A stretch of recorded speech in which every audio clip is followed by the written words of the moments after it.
225, caller, what's up? What's going on, Tommy? What's going on, Brian? This is Carlo Rossi. What's happening, Captain?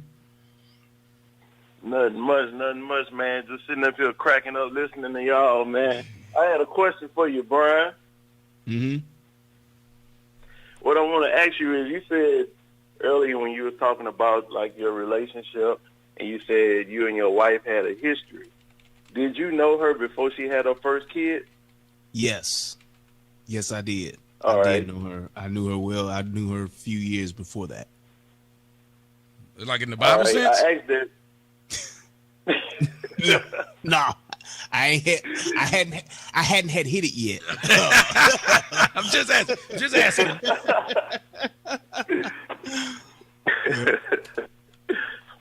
I want to say this because, man, I'm a single brother.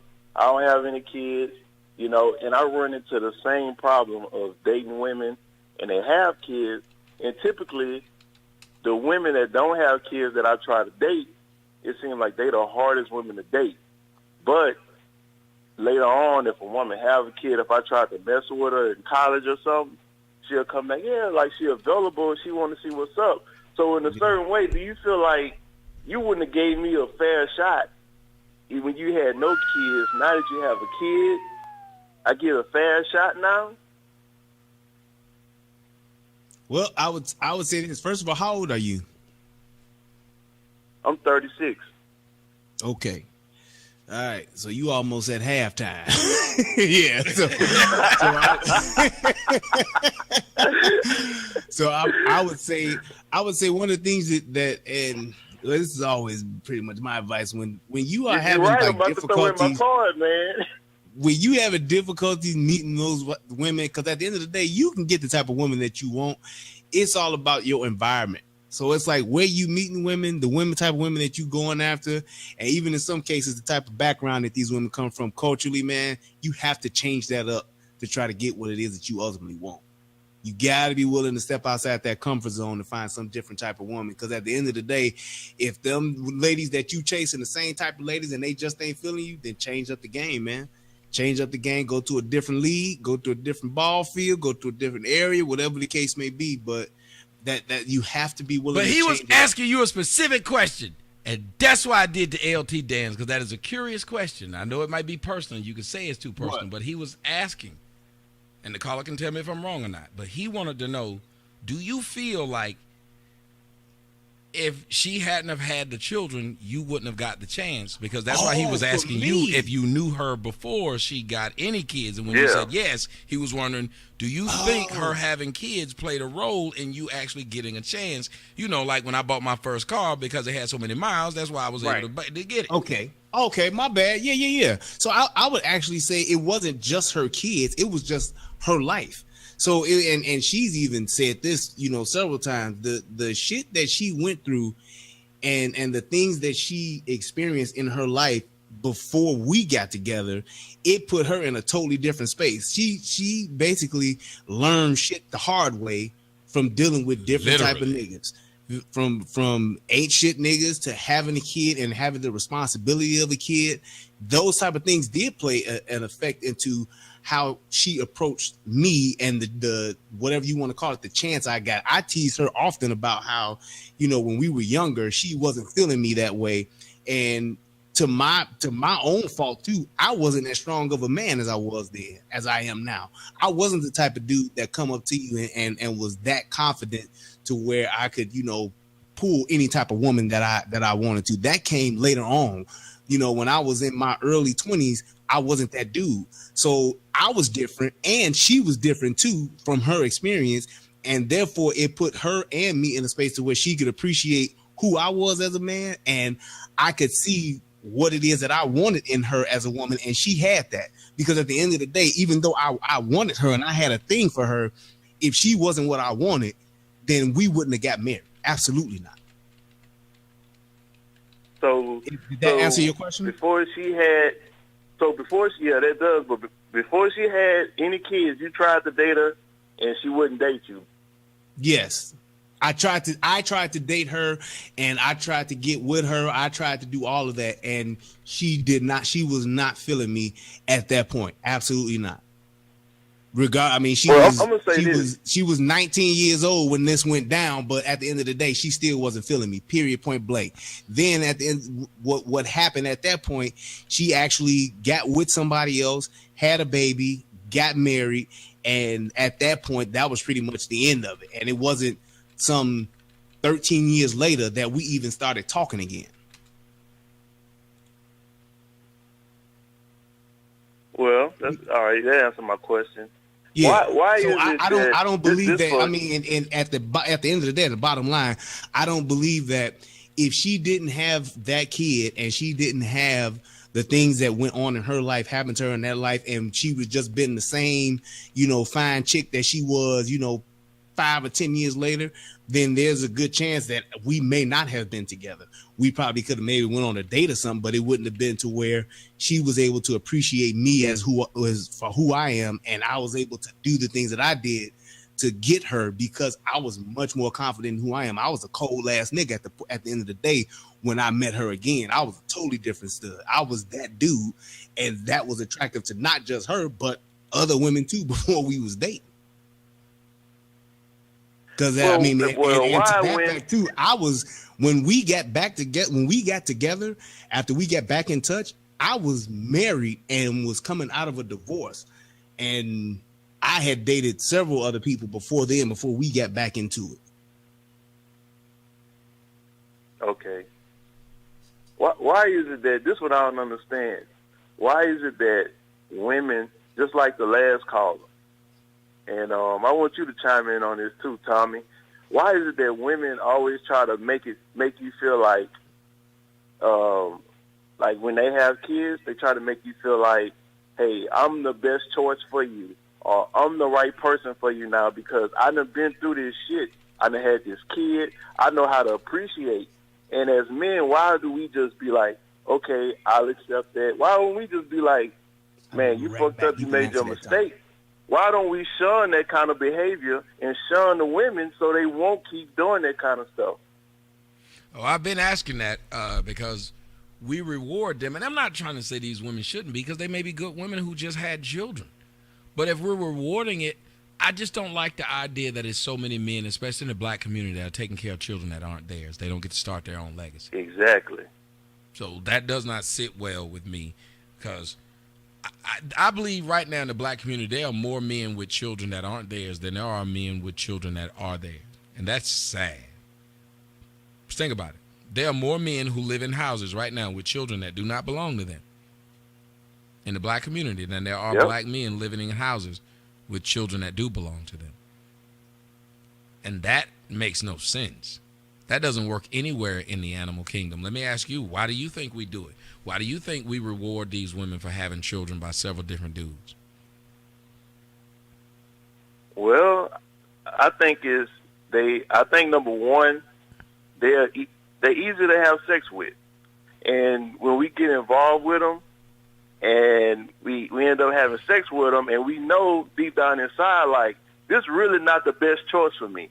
I really don't want to date this girl, but hey, I got to do what I got to do right now. And most of the women, let's be honest, most of the women that have kids, some of the women look good. Some women look great. They're beautiful women.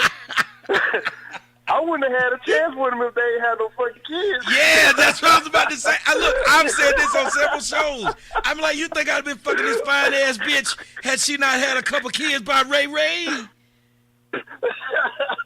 This is some shit that I know I couldn't have gotten this Mercedes if it didn't have a fucking rear quarter panel scratch.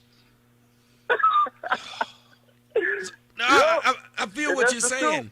Well, let me say this though, and no issue with the young lady who called in because she's a good person, but she called in and she said, "Well, I'm let him move in."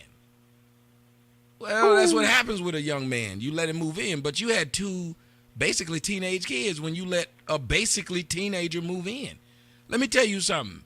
Yep. For as much as I like dating 21-year-olds, if I had a 21-year-old son, man, that shit'll go left. I got them up in the house with no. Like, and so, like, but these women love bringing these dudes into their home. Why do you think they do that? Like, if you got two, and again, there's nothing to her. She's told me certain things about me that she didn't like, or that she heard me say that I shouldn't have said, so she shouldn't have a problem with this. I think that's poor parenting. If you have kids who are as young as what she said her kids were when she moved him in, because you're already taking care of 2 kids. You just brought a 3rd one in. And what you did was you wanted Dick to be in the house. Right. So what could you make a 20? Well, think about it. What could you do with a 22-year-old? He must have been emptying the trash. He must have been doing shit around the house. It was just ready-made Dick at the house. But when you have 2 kids, you should be looking for a man, for a father, not somebody who. So I think a lot of those women are caught in the middle because they know any man worth a fuck is probably not going to choose them. So what they start doing is now giving a chance to people who either used to like them but they never gave a shot to. Because I've watched how many women who I used to try to talk to and they had no kids. And these bitches are all on my Facebook and Instagram talking about some, hey, I always thought you was handsome. I'm like, bitch, you never gave me no pussy. Now I see you got a little tribe going over there, and now you think that we should talk. But I'm not going to fucking Jack in the Box with you, bitch. You're right. You got 4 damn kids. You know how expensive Jack in the Box is with me, this bitch, and 4 kids? That's 6 motherfuckers. The bill be $130 at Jack in the Box. Even Jack came out there and was surprised somebody spent that kind of money to drive through. Jack gonna come out there and shake your hand. You know what I'm saying? Oh man! I see you got 6 munchie meals. What you were saying as far as just with women that have kids, and they want, it was like, I guess one of the things about me that I like about my wife was that she was self-sufficient. She was doing her thing. She had her own shit, and it wasn't a thing of her, saying, "Well, I want to get with him because he can help me do this thing together." She was doing her thing. Her son was 13 years old. He was 12 or 13 years old at that point in time. So it was like, it wasn't a thing of me coming in to take on that responsibility. It was the thing of saying, hey, you got this shit and you doing your thing. It's about me being able to fit into this situation and how that would look for all 3 of us. So it was like, it wasn't, I guess, as hard as it could have been, to where if she was, in a bad way, didn't have her finances together and was struggling and shit like that, then that would have made the whole situation different. It would have changed the dynamic a little bit. But it was like we was kind of like coming together and merging our shit, as opposed to me helping her get her shit together. That wasn't the case. So it made me a little bit more, I guess I wasn't as apprehensive as far as getting into that relationship with her and getting to the point where we were going to get married and live together and spend our lives together. It wasn't as apprehensive for me because she did have a lot of shit going for herself. Did you have to, and I want to ask Brian this, did she have to learn to work with someone after being a parent and being the dominant figure in the house for so long? She did, and she wanted to. She's there were so many times that she would say to me, like, you have no idea what it's like to have somebody to have your back and to be able to help you to parent a kid. Because at the end of the day, it wasn't always about, well, she's a single mom and she's doing this. She had family and things like that, but she had the same type of value system that I had, and that wasn't pretty much what a lot of her family had. They were kind of the people that say, you let a boy do what he want to do and let boys be boys and all that kind of shit. And she was trying to raise her kid to be something better than what she was. And I could see that in her. And because she wanted that, that's not what most people want. Most, especially people who are not used to having, relationships where they got men in their lives, in the kids' lives. And that was the thing too with him. His dad was popping in and out, so it wasn't no consistency. So his dad wanted to be his buddy, his friend. And in doing that, you can't really parent and be a kid's friend. So it made her the bad guy because she was the disciplinarian. She was the one that was, setting the boundaries, setting the rules, making him be responsible. And it was like everybody else was against her. So that made her the odd man out. She was the warden, is what a lot of people used to refer to her as. And it wasn't until she had somebody like me who supported her, and we had the same values where we were able to really get our hands around that thing and keep him on the right track. And it was great until, 2 years later, he went off and spent like the entire summer with his dad and came back a totally different kid, being 15 years old, and shit just went downhill from there because of what they put in his head, and what they led him to believe was that he got his own voice. He can, be who he needs to be, and his mom and is the only one that can tell him what to do, and his dad. And he brought that attitude back, and that shit just didn't fly in my house. Well, young man, I'm gonna give you the last comment before I move on to another phone call. Go ahead. All right. Well, I have another question for Brian, because, like I said, I've been dating. The last girl I dated, man, she had 2 kids, and every time I call her, I just hear the kids in the background, and I just can't imagine, man, coming home from work like every day and just hearing that. So I don't think I could really date women with kids because of that, and even some of the reasons of some of the stuff that you were saying. I heard you say earlier that. Wait, hold on. How would the kids sound when you came home?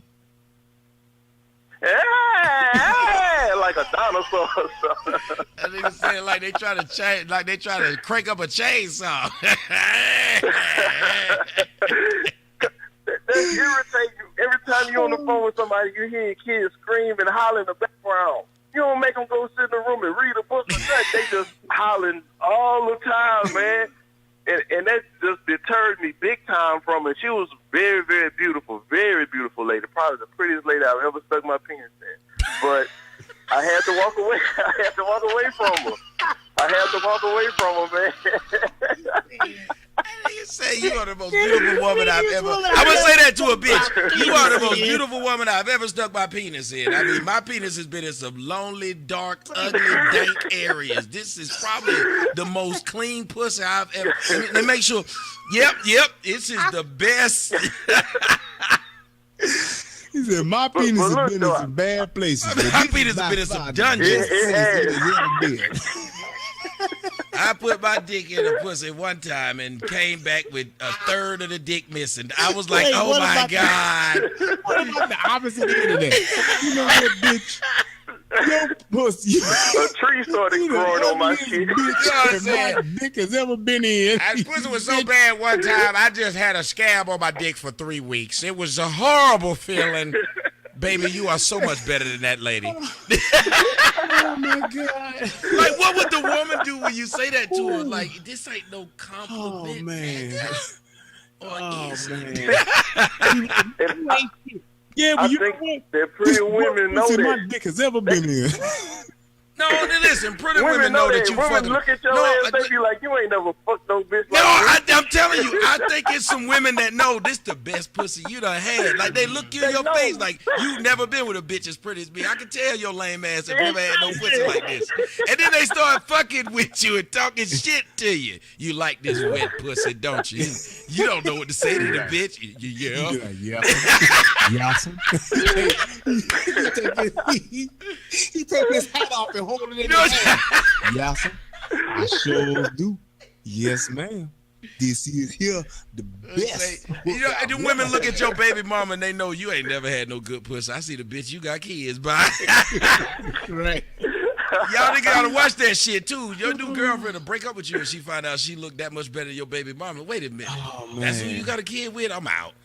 Yeah, I tell a girl this all the time. Don't tell me the nigga you used to fuck. 2 things gonna happen. Something about this gonna make me either not want to fuck you anymore. I'm like, you fuck that nigga? I don't want to have nothing to do with you. Yeah. Yep.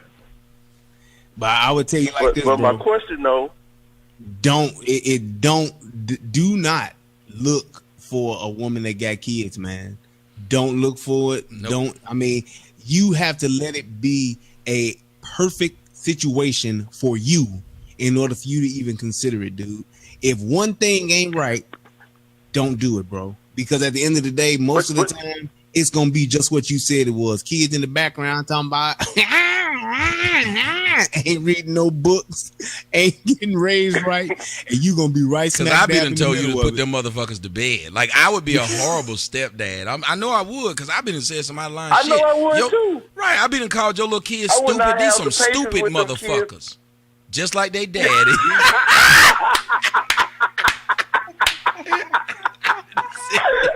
I say that shit in my head when they. I said these niggas probably can't even spell their name. You know?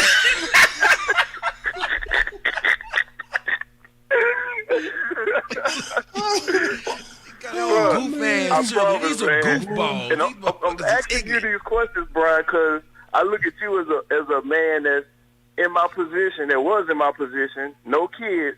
But you married into a woman with kids, so I was trying to see and understand what you saw, because I heard you say something that I think I deal with too with women with kids is, if she have a kid, you said earlier that anytime it's time to make a decision, you have to call her, she have to call you. Y'all have to have a united front. Yep. So how does that make you feel? Man, let me make this easy for you. I don't have no kids. Hold on, man. Bro, I'm going to make this easy for you. You trying to ask them, you trying to say, I'm trying to figure out what these men saw when they had no kids, but they got with women with kids. Well, you asking the wrong question. It ain't what they saw, it's what they felt. Them women put the thing on them. They did. Best believe. Listen, I've been with a motherfucker with kids, and I will say this: that bitch sucked the motherfucker dick off, fucked him, then went downstairs and made all kind of sandwiches. Bitch cut the crust off of it and shit. Like, I was like, this shit is awesome. Like, she knew how to cook and clean and straighten shit up. At the end of the day, let me tell you something. I'm a old fashioned type of dude when it comes to stuff like that. When it comes to the roles of men and women in the house, I'm old fashioned in that aspect. My wife is exceptional at that. She is a homemaker. She understands that I'm the king of the castle. She knows to, let me be the man that I am. She supports me in whatever it is. She is that deal on that aspect. And not to mention, she is a beast in the bed. Yeah, I remember when me and Brian was talking, he told me about the song that his wife sang before they get to bed, that she was like, I'm a homemaker, bag breaker, dick taker, don't you mess around with me, nigga. And he just laying in the bed.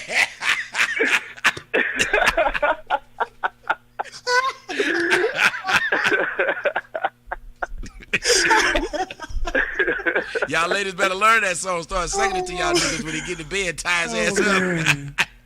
Yeah, so it's like those things play. She hit all of the markers, dude. At the end of the day, and it's very few women that's gonna do that, man. Because I had my marker, my card out, and I was checking. I wasn't letting no shit go by. Because at the end of the day, I was already in my mind. I'm like, shit, you passed up on me, goddamn it, when I was younger. That's right. You gotta treat them hoes like. Yeah, you got to hit all this shit right. Seriously, you got to treat them. They had a song about it. You got to treat these hoes like they've been defeated. You should treat them. Ain't that what he said? Treat them like their life has been defeated. Bitch, you didn't want me. Now you want me. Yeah. Hey, Tommy, you know a lot of songs, man. I do. Yes, he does. You know a lot of songs, man. Yes, I was watching one of your videos.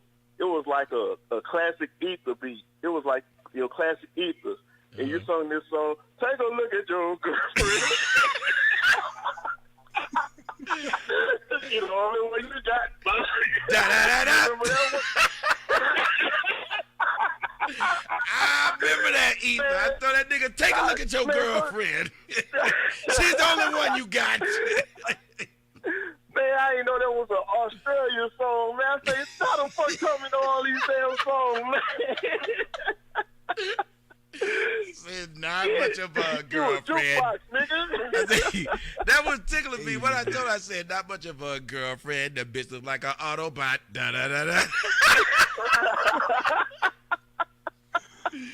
God, no, man, this has been a fun conversation, homeboy. Thank you for the call and thank you for the conversation. Yes, sir. All right, man. Y'all have a good one. You too, y'all. They've been fun, and I'm glad that you're answering these questions like a good sport, there, Brian, because a lot of these questions are what these people are trying to figure out now, especially when they talk about the advantages and disadvantages of dating women with kids. I just brought up an advantage when I talked about if you're trying to have kids with this woman, you kind of get to see, and I hate saying this because this is what that jerk off said, but you get to see firsthand by how she treats the children she currently have to kind of give you an idea of how she'd treat the children that you'd have with her. Is that kind of one of the things that you looked at and saw how she parents the current kids she has?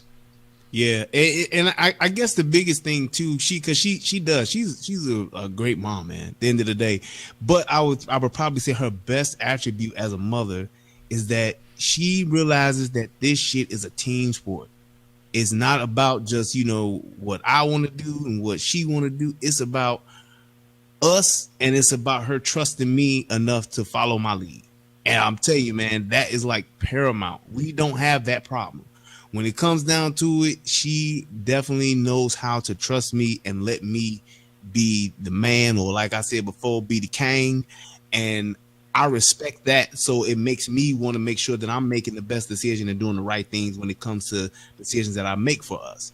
So it's like it's that trust me and take care of me, and I'm gonna do the same for you type of thing that makes it work. Because if she was a shitty mom, I wouldn't have went through with it. Even though she fine and she can rock my world and all that, I don't want to put my child that's not even born yet in a position to where they're gonna have a shitty mom or a mom that's just not equipped to raise them the way that I would want to raise them. If I died today, I know that my little girl is still gonna be raised right. And that is super important to me. I will agree. I look at my oldest daughter, and the one thing I can say is my daughter's 11. She'll be 12 this year, and I mean at the beginning of next. And her mom don't be at the club. Her mom hit me up, was it last week when I was in San Francisco? She sent me a message to let me know that she was in Arizona. She let me know where my daughter was, and then she was like, you want me to come by? And I was like, nope, I'm not there. In two ways. I'm not in Phoenix and I'm not there. I'm not in Phoenix, but I'm not there. But the one thing I like about her mom, like her mom is on Instagram. She come on my Instagram every now and again when I put up photos. She will whatever, but people don't know who she is, and that's good because she don't fuck around with social media like that. She don't fuck around with Facebook. She don't fuck around. Why are you thinking all these years nobody's been able to tag her down and shit like that? I give her credit. Right. She don't have a bunch of niggas around her, but she was never that kind of person. And she did some dirty shit to get the kid, but I mean, we've all done dirty shit. I got dirty shit that I've done in my past, some fucked up shit. Yeah. Put a bitch in a full Nelson one time. What you say? You want to break up?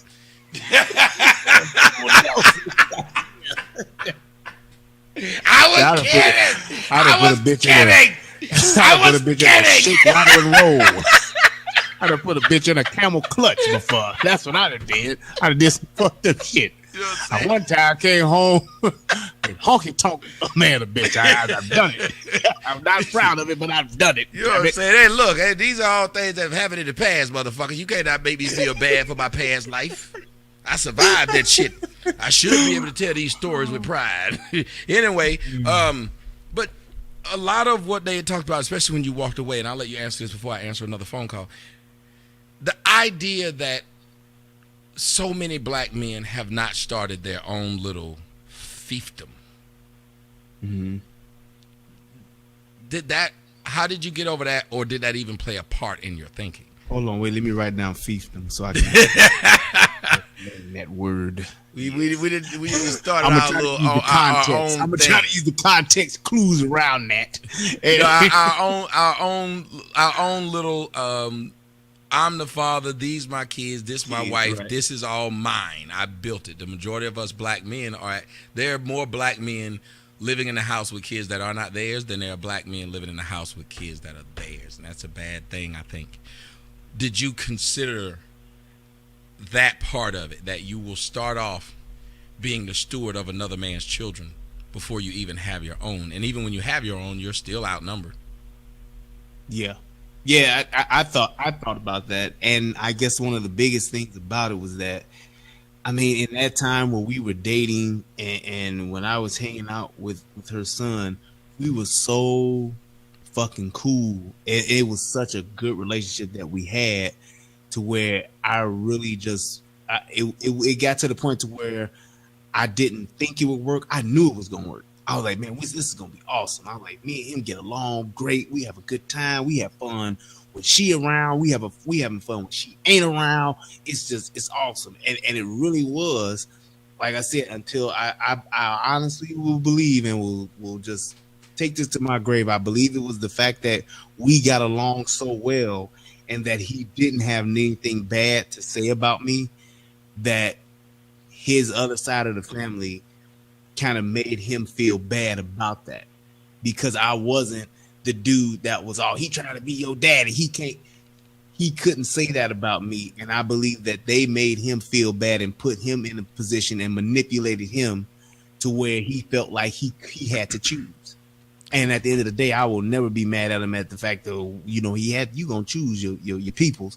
At the end of the day, I get it, but I believe that they cheated him out of a great relationship that we could have had. You know what I'm saying? Because of that, because we were all good, man. It was like that song. It was all good just a week ago until he came back, from being with his people, and it changed. And at the end of the day, that's what it was about. What was your relationship with their fathers? With his, it was only one. Okay, what was your relationship with him? His thing was, he still wanted to be with his ex, with her. He still wanted to be with her, and there was a bitterness because of that. And at the end of the day, because I was the guy that was now in the picture, and it was all good, and people that knew me, that knew him, had nothing but good things to say about me. I was like the Bill Cosby or whatever at that point. This was before all the drugs and shit. I wasn't Bill Cosby. I was Huxtable. I was just going around slipping roofies in my new family. I don't know what the problem was. I wasn't Bill Cosby. I wasn't Bill Cosby. I was Heathcliff Huxtable. Everybody woke up with a hard time sitting down. What? So it was like that. So it was that whole thing of, now, she got this perfect ass husband, and now she with this perfect ass dude or whatever, and shit is going great. You know what I'm saying? But it got to be something wrong, or it got to be some bullshit in the game, or whatever the case may be. So that was just the dynamic we was in, just because of the people that you had around us was just negative like that. So. Mm-hmm. Well, yeah, that's a messed up thing. Let's see if we can get to some more of these phone calls on this idea, because seems like we're both saying the same thing, that if you have an opportunity to date a woman without children, do so. We need to probably do a second show. The next time we do a show, we'll ask it the other way around. But I just think it's not even fair. Not because I'm a man. I just look at the dynamic a little bit different with men with kids. Like, you don't really hear me, if a woman's dating me, hear me say, well, I got to get a babysitter. Like, it's, when I have them, then you can't come to fuck around. But other than that, you're not really thinking about it like that. And number two, you don't have to be like my kid's stepmom. A woman is not required to be stepmom to your kids. She tries to push her way into that place, but she's not required. Yet when a man dates a woman with kids, he's literally required to help her take care of those children.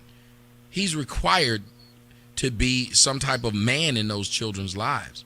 So the dynamic is different. And again, this man's been with that woman, the one that called in early, the first caller. They've been together for 13 years, so I can't say shit, because if I'm with a bitch for 13 months, that shit is impressive. So I can't talk shit about him. No matter what his situation is, they're still together. And the one thing that people know that I push more than anything is I like success. And I probably could learn more from him than he could ever learn from me. All he could learn is to fucking walk off. I can actually, that's all he can learn. From him, I can learn, even though the situation, and even though the situation may have not been ideal, something was there to keep you both in there to the double digits of years. That, to me, is more important than saying you should have your own children. Yeah.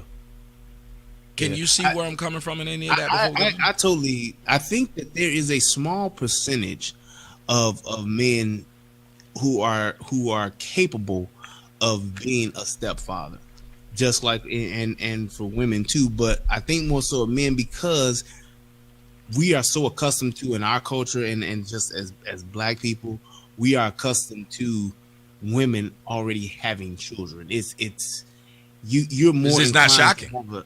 It's exactly. We and the fact is, there's no age. I think that's what scares me. There's no age in the black community of where we'd be shocked that this person's a single mom. 16-year-olds with babies is not a fucking surprise. You are expected to have a baby before you are to get married in our culture, and that in itself is quite alarming. And it's part of the problem that we have is because we have young people who are reproducing, who don't have family structure and who don't know how to have a family. We're having a shit ton more baby showers than wedding showers. Absolutely. Nigga, we giving out more golden showers than red. That's nasty. That's the whole right there all day long. It's more black women that have been in golden showers than in wedding showers, and I'm telling the truth. Yeah. There's some bitches out there right now talking about some, he ain't lying. He ain't lying. It was just that one time, but I did it nonetheless. Yeah. So pee on me. Cause the smell strong. That's a long string. That piss goes on and on for it won't be long till I'm gonna need somebody to pee on. Just call me, brother, and I'll leave a stain. We all need somebody to pee on. I just might need a shower, and you can lend a hand. We all need somebody to pee on. Pee on me. Pee on. Oh, tell him now. I'm gonna pee on your friend. Ooh, boy, I tell you. I'm just saying. We all need somebody to pee on. We all do. Oh, man. Your girl don't care about you if she won't let you piss on her a couple of times. Man. Just a couple of trickles. Just a little bit. You know what I'm saying? When I first got in the race cars when I was young, they used to call me Dick Trickle.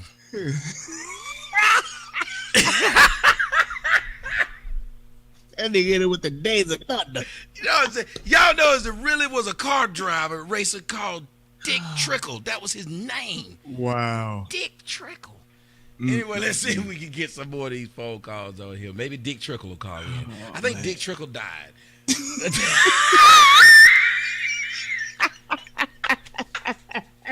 I'm not even trying to be funny. Stop laughing. Dick Trickle really is dead. I ain't never heard no damn Dick Trickle. Somebody in the comment section tell them that I'm not making this shit up. DICKTRICKLE. That's the nigga's name. Dick Trickle. Dick Trickle was the first. He was born October 27, 1991 in Wisconsin. He died in 2003 in Booger City, North Carolina. Goddamn.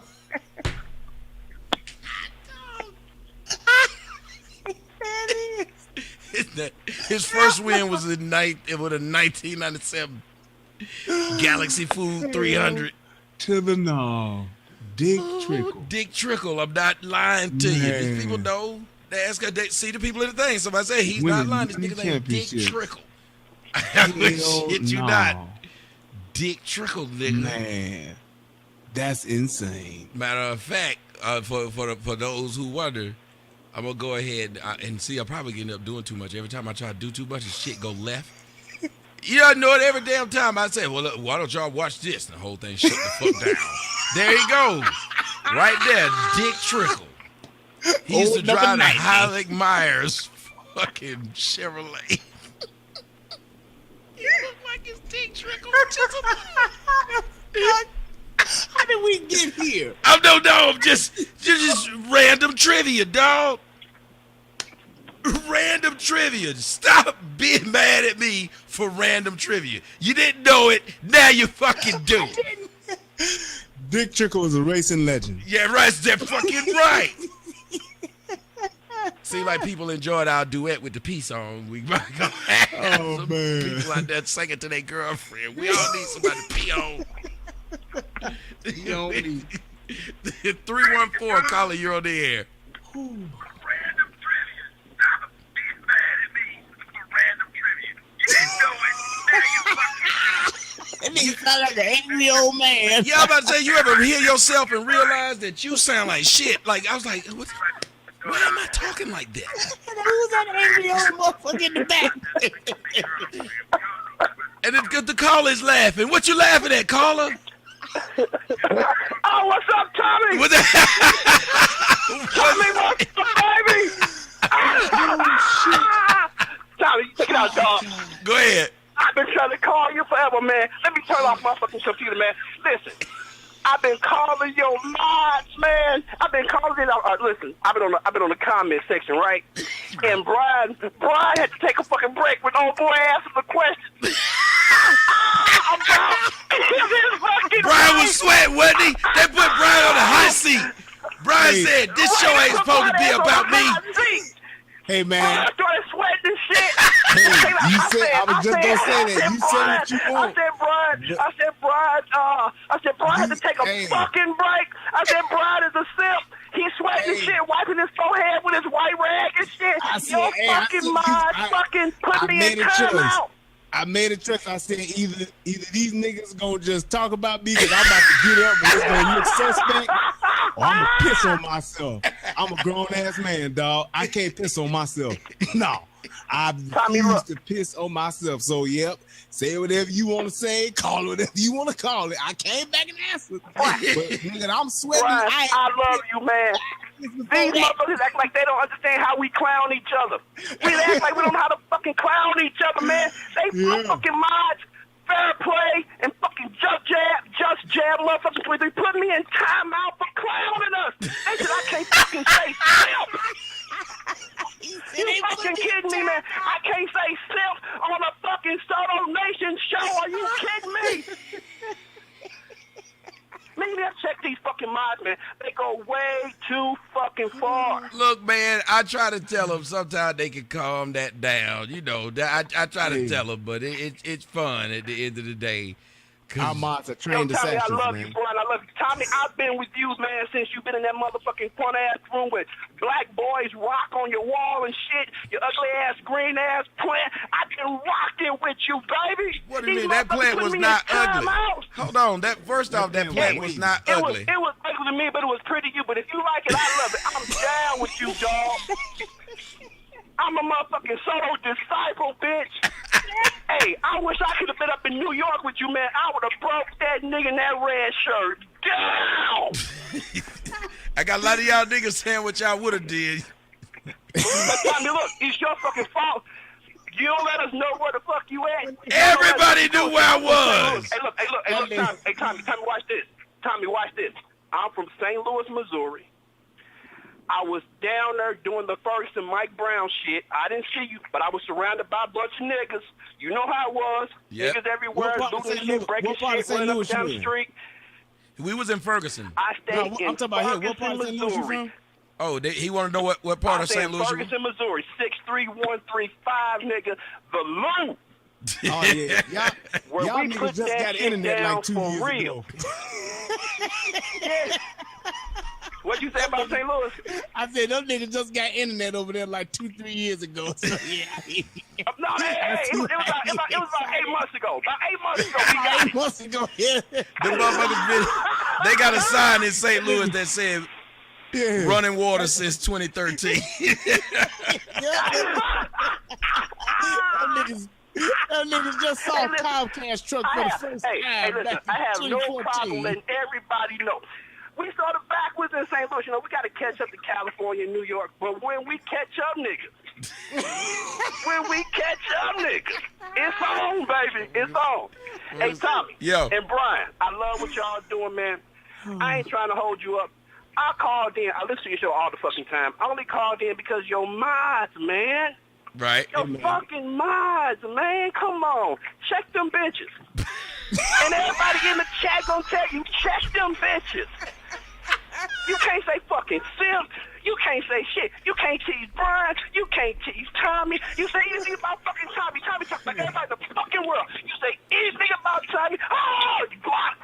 Look, I try to give y'all some leeway. I say Brian and Tommy grown fucking men. They can handle their shit. Hey man, these mods are seasoned war veterans, man. They've been through some shit. No, they not. They pussies. Because I called Just Jab a pussy. He said, I'm gonna block you. Hey man, get out of here, man. And listen, I called him a pussy for a reason. I called him a pussy because I said Brian had to take a fucking break and was laughing my ass off. That was a hard question. Tommy like, woo!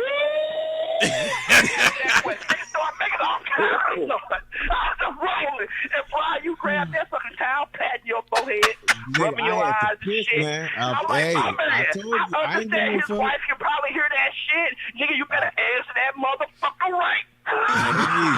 It is what it is, nigga. You better answer it right, or your ass gonna be in the basement on the couch. My back teeth was floating. Fuck that. Y'all. Well, let me ask you, young man, before we let you go. This has been a very good phone call. You funny. So let me ask you, what do you think about dating women with kids? Do you think there's an advantage or disadvantage? And speak from nothing but disadvantages. You got to deal with the baby's mama's family. You got to deal with the baby daddy's family. You got to deal with the fucking cousins, the aunties. You trying to make shit right in the motherfucking house, and then the kid go against you and everybody against you. Get your own fucking family. Fuck these bitches with these kids. Get your own fucking family. Period. That was. Yeah. Tell us how you really feel. That was an awesome phone call. That's how I feel, man. Hey, listen, I've experienced it. I've seen it. It's not worth it.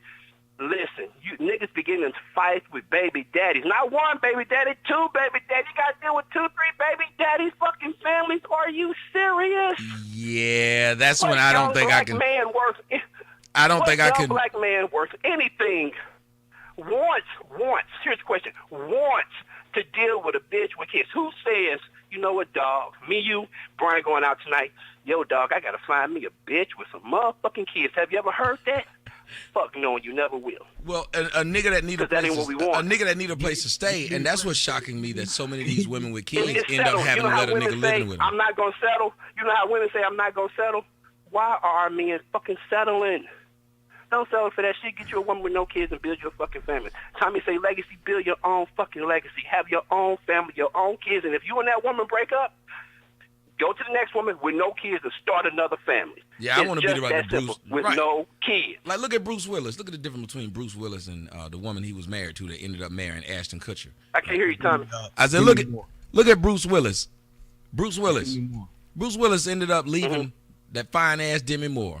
And he left her with 2 kids. I think they had 2 kids. Yep. He went to another fine-ass bitch that was the same age as Demi Moore was when he first met Demi. So no matter how old Bruce got, his women kept staying 21. Bruce had him another family with another bitch. What was the one thing that Demi Moore could? But what was the thing that Demi Moore couldn't do with Ashton Kutcher? She couldn't give him any children. Yeah.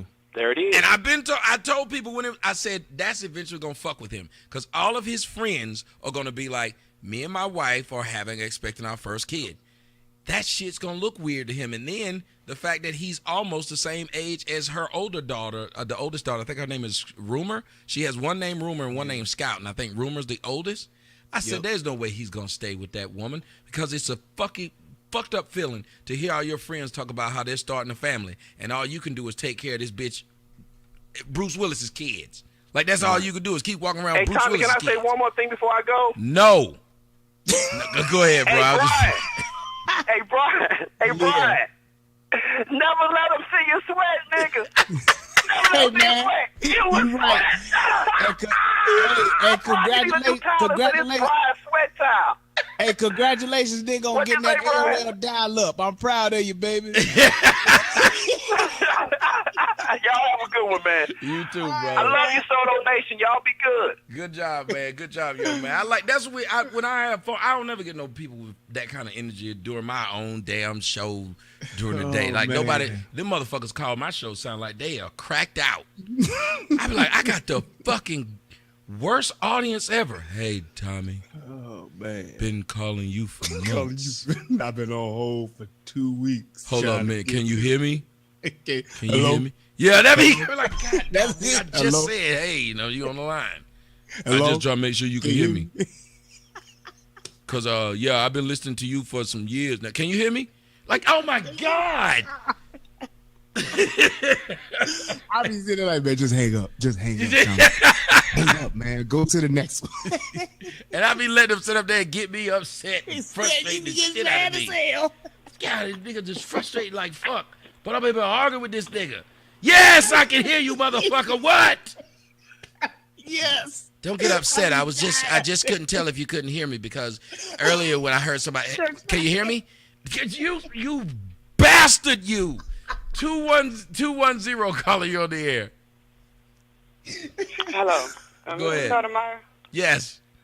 I'm new to watching you. I've probably been watching you about 6 months. Mm-hmm. I'm a 44-year-old black woman, and I don't do Facebook and social media, so if I could like your videos, if I was online, I would. I would like to say that the reason I'm calling is that I really do hate that you don't have more people that can give you an intelligent argument to disagree with you. I will see if you can do it. Are you here to give me an intelligent disagreement? Well, see, here's the thing. It's not about me disagreeing with you or not. I just hated that you don't have that you can't get a chance to shine because the people that are calling in aren't coming in with intelligent arguments. The people that I've been watching with your videos that are debating you, they're not in the moment. They just want to say what they want to say. Seems like they just want to say, how you doing, love your show, blah, blah, blah, and then they come up with these sad-ass stories which really is their fault. Now, I, as a black woman, I get a lot of flack. I'm considered what most people would call a woman of loose morals. I don't pretty much give a shit. I am a mother. I've been married for 25 years. So why do you have loose morals if you're a mom and you've been married for 25 years? I'm a recluse because wait. what's going on in the back community. Can you hear me? I'm a little confused. You said a woman of loose morals, but you have No, I said I am referred to. I said I am referred to. Yeah, but why would they refer to you as that if you've been married for 25 years? I think because black people, when they decide that you're married, they assume that you're a Christian or you have some type of religious affiliation.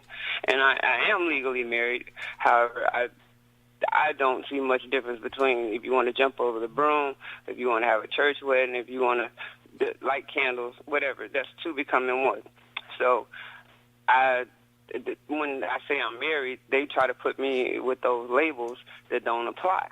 Now, I didn't always do what I do now. When I first got married, I got married. The next day, I realized I had made the biggest mistake of my life. But because I'm a daughter of, I don't know, I can't keep the number right, but I'm a daughter of a BT. and wait, hold on. How old is 40? She said she's 44, right? I'm 44. All right, so like Vic's formula, BT 40. 800. Yeah, so that's you got a BT origin. I'm pretty sure she might be a prototype. BT origins. That's the BT origins. Yep. And she's probably one of the first ones that even started with that whole woman of loose morals because she's trying to clean up her act and what her self-esteem and being married and not really caring whether or not it was he was a good guy or not. My father being like he's a whole nother world. He was born David Crockett, went to Vietnam, came back with a dead man's dog tags, married my mother under that name, and now he's decided he's a Moor, and he's changed his name legally. And so with my mom being like a straight-up hood rat, And him coming from that kind of first-generation money and not really appreciating it, he walked around wearing dashikis made out of the American flag and, the whole dreadlock thing. So she thought because he could quote Thoreau that she had something special. So when he just turned out to be a forever scholar and not coming in with any type of, finances, and then one day he comes home and says, well, I'm a Muslim and I want extra wives. All of that stuff didn't work out. My mother's been a nurse. She's retired. She got her nursing degree when you could still get them in high school as an LBN. So she decided the next time she got married, he had to have a job. And that's the only prerequisite she had. So I kind of turned out like what you would probably call a after-school special. Mm-hmm. But, turned into a success because I hadn't killed her or nobody else. So, I mean, not that that's on my mind, but, black people are, here again, they have this loyalty towards their mothers that I don't understand. Well, how are you able to get over that, though, if you know that everybody believes that black people are supposed to have these loyalties to your mom? Because what you're doing right now is considered blasphemy in the black community. Exactly. That's why I'm telling you I'm a recluse and considered a woman of loose morals, because that's not the only thing, but once people get to talk to me, they want to hear other stuff. And when I tell them that, they're just, oh my God, spawn of Satan. Basically mad that I'm willing to stand alone, that I will stand up for what I think is right. I don't care if nobody else agrees with me. Right is right. And I'm not. I grew up from like 6 to 15 in overseas in the military, so it was a culture shock. I took the flight at 6 by myself from Chicago through Heathrow to Munich, and really she only sent for me because she was trying to hook somebody in with a child. She could get base housing. She could pull him out of the barracks. She chased this man all over the world for 10 years till she got 8 months pregnant with my brother, who if there had been a girl, he would have never married her. He already had girls. He couldn't stand me. He wanted the whole thing. Oh, I always wanted a son. I want to name him what I want to name him. And so she basically turned over everything to him, like her brain, me. It's pathetic. And so to this wait. You we said he talk about turned everything over to him. Her and you? Well, like, basically, they were arguing one night when I was about 10, and he told her that if he couldn't be the boss, there wasn't no sense in him being around. I agree with that. Okay. I wouldn't be around no woman. I can't be the fucking boss. Now, I like being able to give away my power. That's fine, but I want to have the power. No, but this is a woman who wasn't married to him at the time. She was trying to hook him. She just thought that she came across as a good catch. I don't care what I am. When I meet a woman, if I'm not, look, I guess hey, ain't no point in us. Yeah, there's no reason for me to be around a female if she can't treat me like I'm like the shit. I'm sorry. Like, there's no reason for me. I mean, that's what goes with it. I mean, I'm not one of them women screaming about equal rights. I don't want to be in competition with a man. I'm not. I should be his complement. Mm-hmm. I'm just saying that she didn't mean herself any good. She couldn't meet me. I finally left home when I was 17 because she still allowed him to strip me naked and beat me. Most black girls leave their home between the ages of 13 and 17. Yeah, and then but the type of the physical, I mean, like, he tortured me, like every little chance that he got, because here again, She let him beat you naked? Yes. The fuck was the purpose of this? What was the purpose of what was the purpose of him having to see you strip down? I think in his mind, he wanted to demoralize me. Yep. Yeah, I was gonna say that ain't discipline. That's some other shit. And he was getting off on that shit. I'm just gonna tell you to your face. Yeah, but to this day, she was like, okay, well that's over, whatever. But she's still with him. The last time he ever hit me with a belt, I was married. I was visiting with my 2-year-old. And my younger brother, who's 10 years younger than me at the time, he was 13. Hold up. Wait. Stop. Hammer time. Thank you. No. Man, fuck this. How did you come to getting hit by your, I guess, stepdaddy, mama, boyfriend, whatever the case may be, and you was a grown married woman with a child? How did that happen? And were you stripped naked when this happened? Right. No. You'll be glad I got a sense of humor. So, I mean, I can laugh about all of this now because it's been, it's a work, and it was a work in progress, and I'm for the most part done. I was fully clothed. She had it's 10 year. My brother's 10 years younger. He's 13. He came into the room, said something smart to me. I, said something to him. He went back and said to my stepfather, and then he came back in, and like it was almost like a deer frozen in the headlights because it happened before. I could get up, and I just, and it wasn't a beating like it had been a time. I mean, because he would, when I was living in her home, then he would make me get in the shower. How old were you at this point in time? How old were you when this incident happened? When he just hit me that one time just to show me he was still in charge, I was 23. Jesus Christ. Okay, so you're 23. Who's your husband? Yeah, that's what I want to know. That's what I was trying to get to. Where was the husband? We were both in the military at that time, and when I left her house at 17, I decided I was through, never coming back. I'm good with y'all. Me getting married at 18 and finding out that I had been bamboozled completely, I didn't have anywhere to go.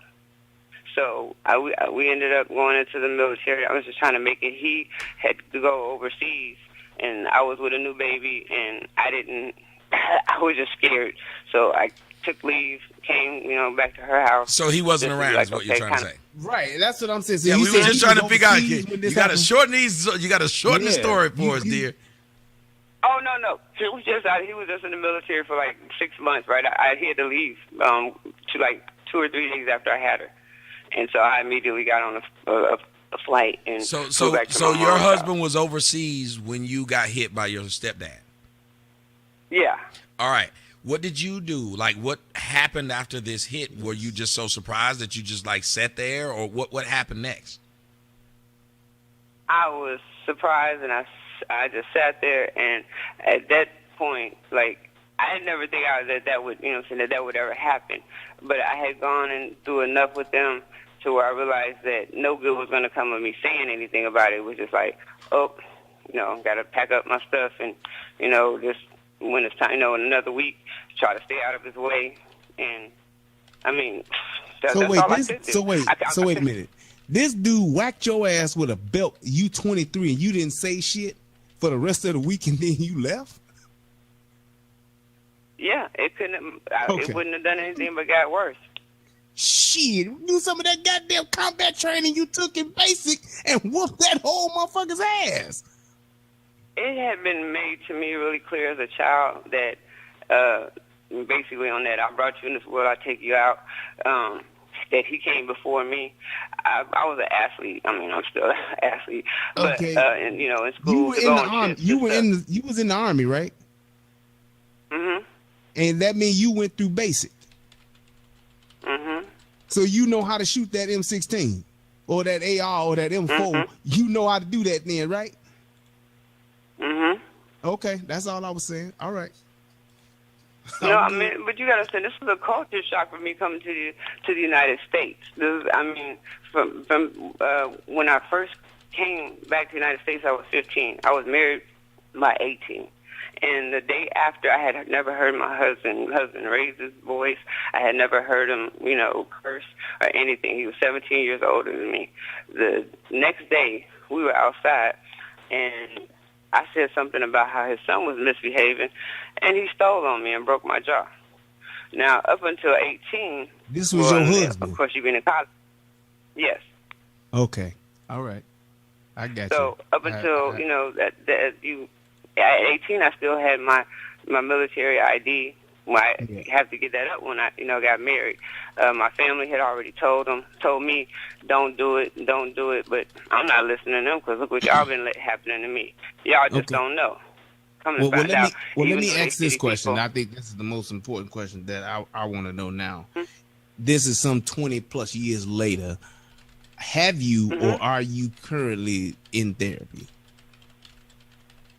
Am I? Oh, well, not anymore.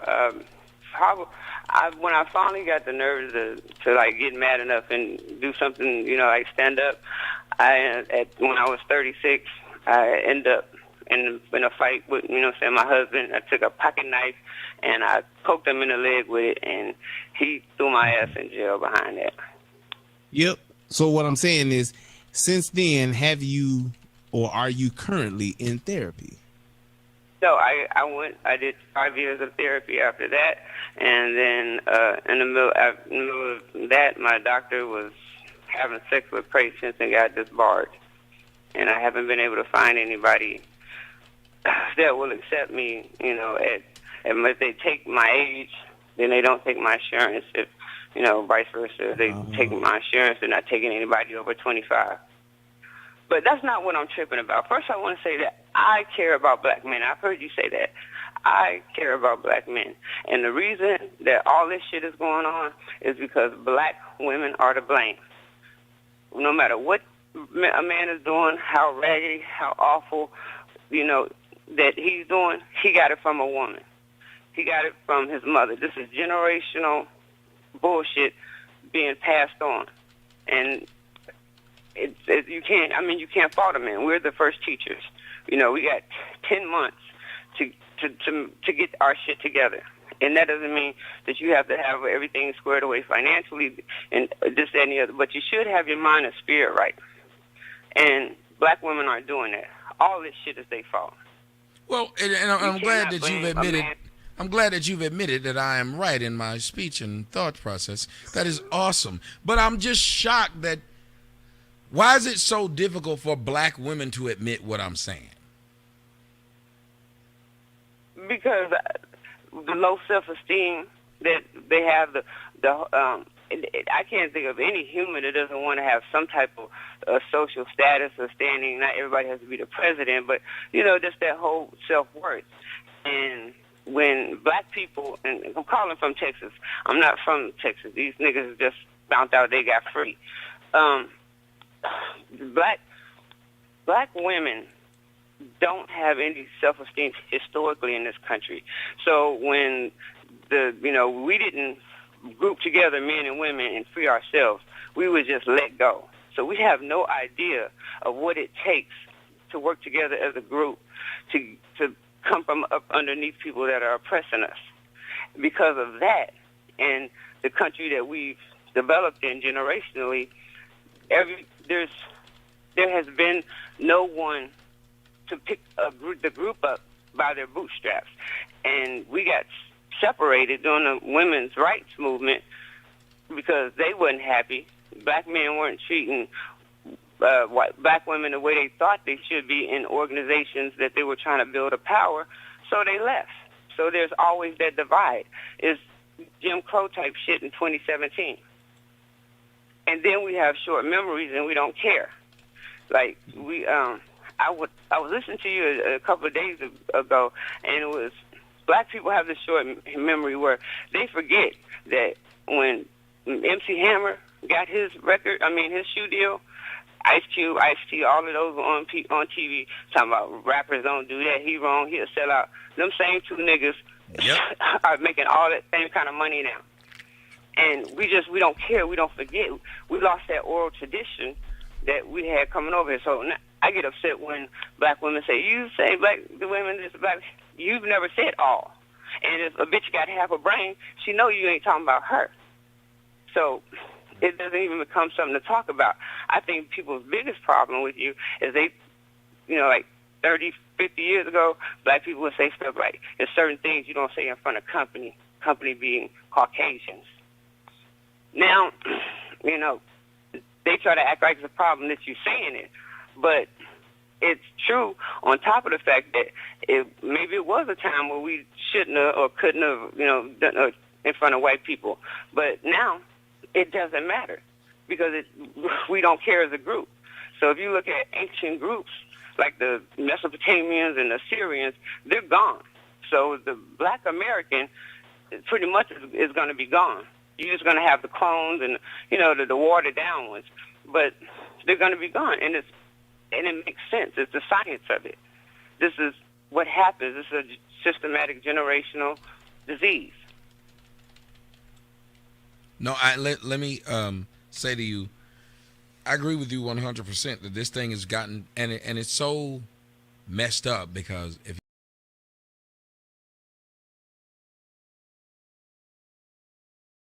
question the dynamic that we have right now, which is these single mothers raising these children, and people see there's an issue, but they don't know how to say anything because it's a normal thing. I want to ask you this before I go, though, or before I let you go.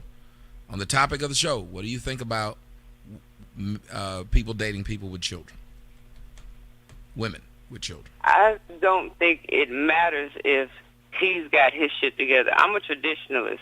If you can't take care of yourself, if you don't have your whole shit together, you shouldn't be looking for a woman to share with. I think the most honorable thing a man could do is buy pussy. I don't think you should lie to get it, lay up. I think you're wrong trying to get somebody to go half on them. Pay a bitch for pussy. It's very honorable. There's no problems. You got what you wanted. She got what you wanted. It's through. All this lying to get it, all this just start fucking and 6 months later, oh, we might as well be together, that's the goddamn problem. So that is whether you have kids or not. If you have grown people, supposedly grown people, conducting themselves like that, the kids are the victims, not the men, not the women. Yep. It's the women's fault. Men got to, want better for themselves. They got to be able to cut them strings from their mama, because if their mama had to raise them right, then they wouldn't even be interested in a bitch like that, whether she had kids or not. We have to teach our black boys that their penises are just as valuable as little girls' vaginas, and you just can't be throwing that shit around. Yes, ma'am. Agree with that. Very good phone call. Thank you so much. You got to make sure you call in one of the topic shows where we can get on some of this stuff that you're talking about, because knowing that you grew up the way that you grew up and what you went through, I keep talking about how a lot of black girls are going through this in their houses, and people act like it's something wrong with me for talking about this, when the problem isn't me. The problem is the environment that these young people are growing up in and having their lives destroyed. 919, you're on the air. Hello? Hey, talk to me. Yo, Tom. Yes.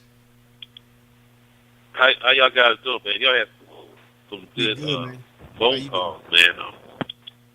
Do I sound good? Yes, but get me off speaker if you can. Okay, hold on. Hello? Is this better? Go ahead. Okay, hey, yeah, I had a comment on, a few things. One of them was kind of like on the first, well, I guess it's kind of close to the topic. I've had this question about, I don't know why it's kind of hard for me to get it together, but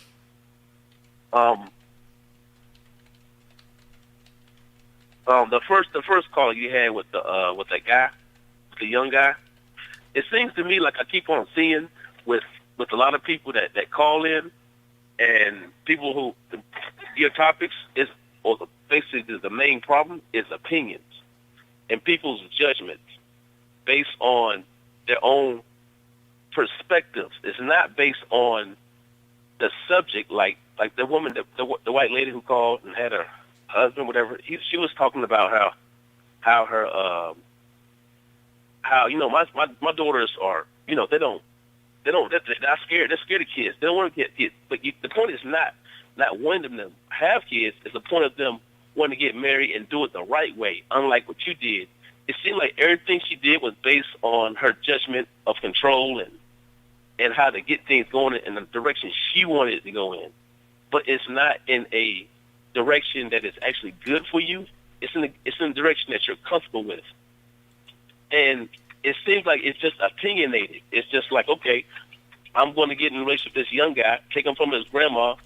I mess around and hold around as a young girl, I can't get the men I want anymore because these men who are bad for me are good for me anyway. So I'm going to make a man, and this is all based off of her viewpoint on what she thinks, other than the fact that, hey, I need to put trust in this relationship.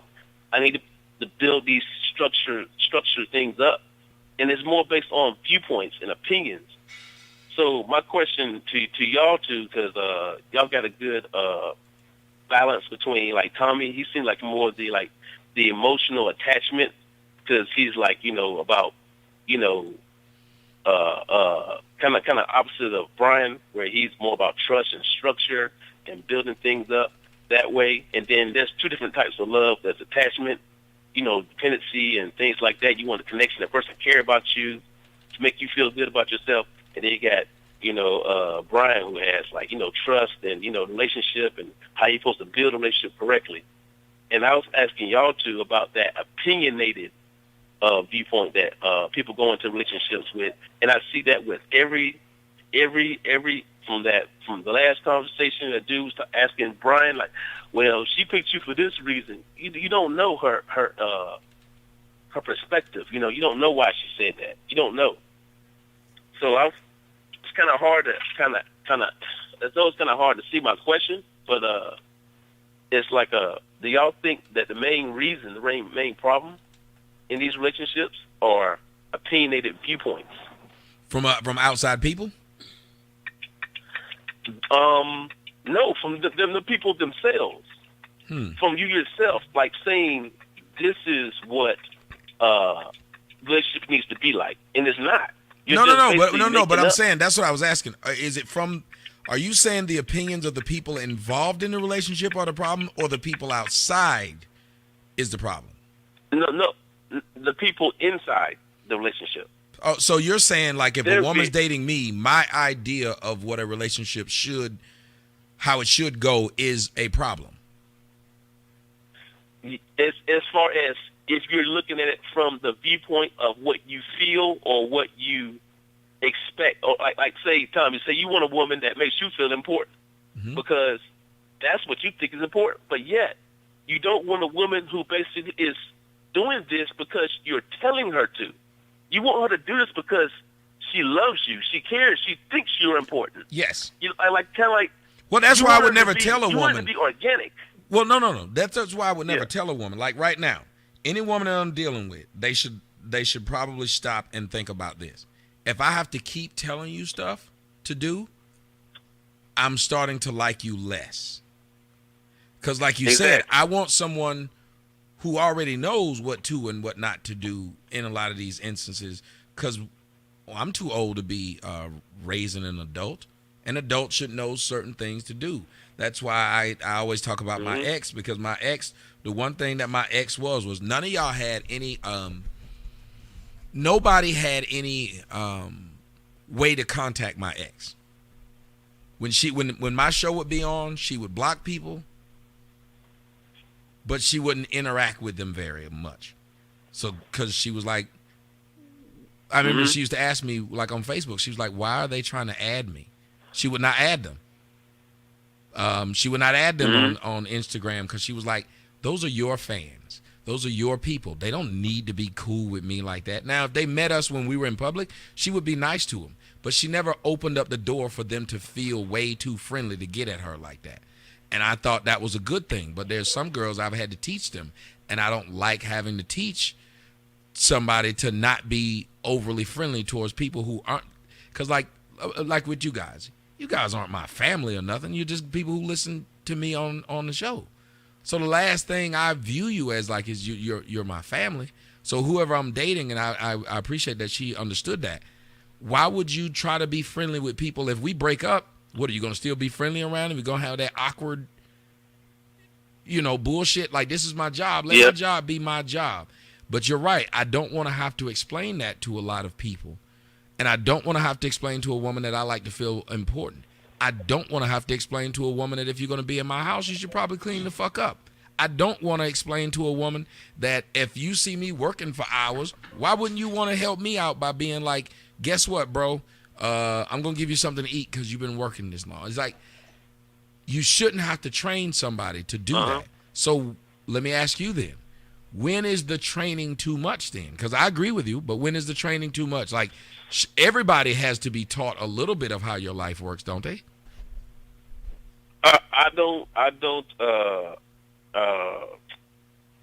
I think you should tell them what you like after you've already assessed them. Like you with the girl, you got a girlfriend now, right? Or is it? Because I remember you had a girlfriend. You posted on Instagram like you had a girlfriend or something like that, and you was actually on a date with her in San Francisco, right? Yep. Yeah. Now, when you was on that, I was watching the video, and you were saying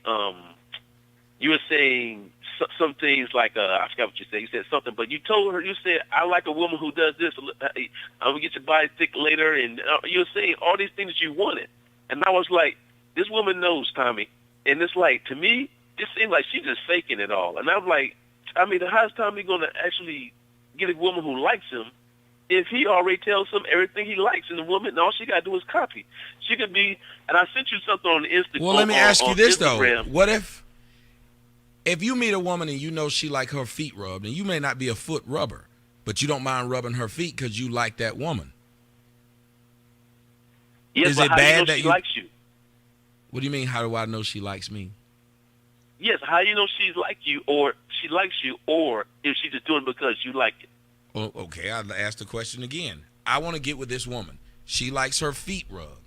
I'm not a foot rubber, but I don't mind rubbing her feet to get with her. Is that wrong? It's not wrong. It's based on your intention.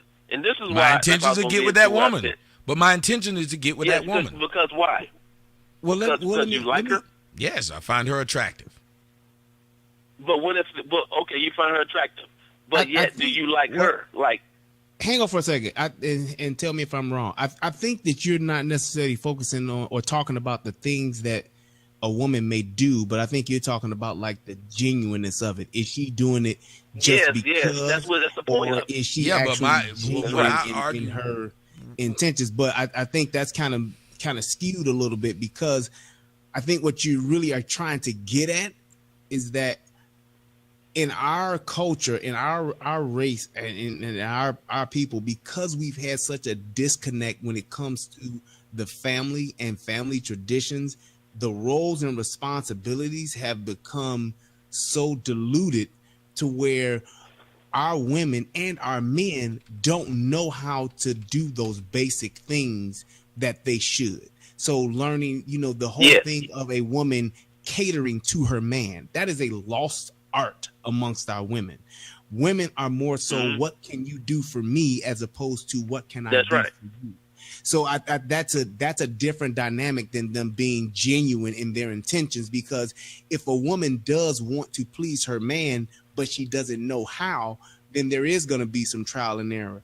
There is going to be some, well, how do you like it this way, or do you like it that way? Do you want me to do it that way? And it's not necessarily her trying to just like find out what makes you tick. She just may not know, period, how to find out what it is that she should be doing, or the position that you need her to play. And that's because she didn't have a mother and a father to teach her those roles. So it's like when you talk about a lot of women that are used to doing those type of things, usually those women come from strong family, stable families where they have mothers, grandmothers, aunts, uncles, and they are taught to do that. They are taught to say, well, hey, I cook and clean because my mom cooked and cleaned, my grandma cooked and cleaned, my aunties cooked and cleaned. So they learn that to where it's second nature to them. It's not something where you got to come home and argue and say, why the fuck ain't the house clean?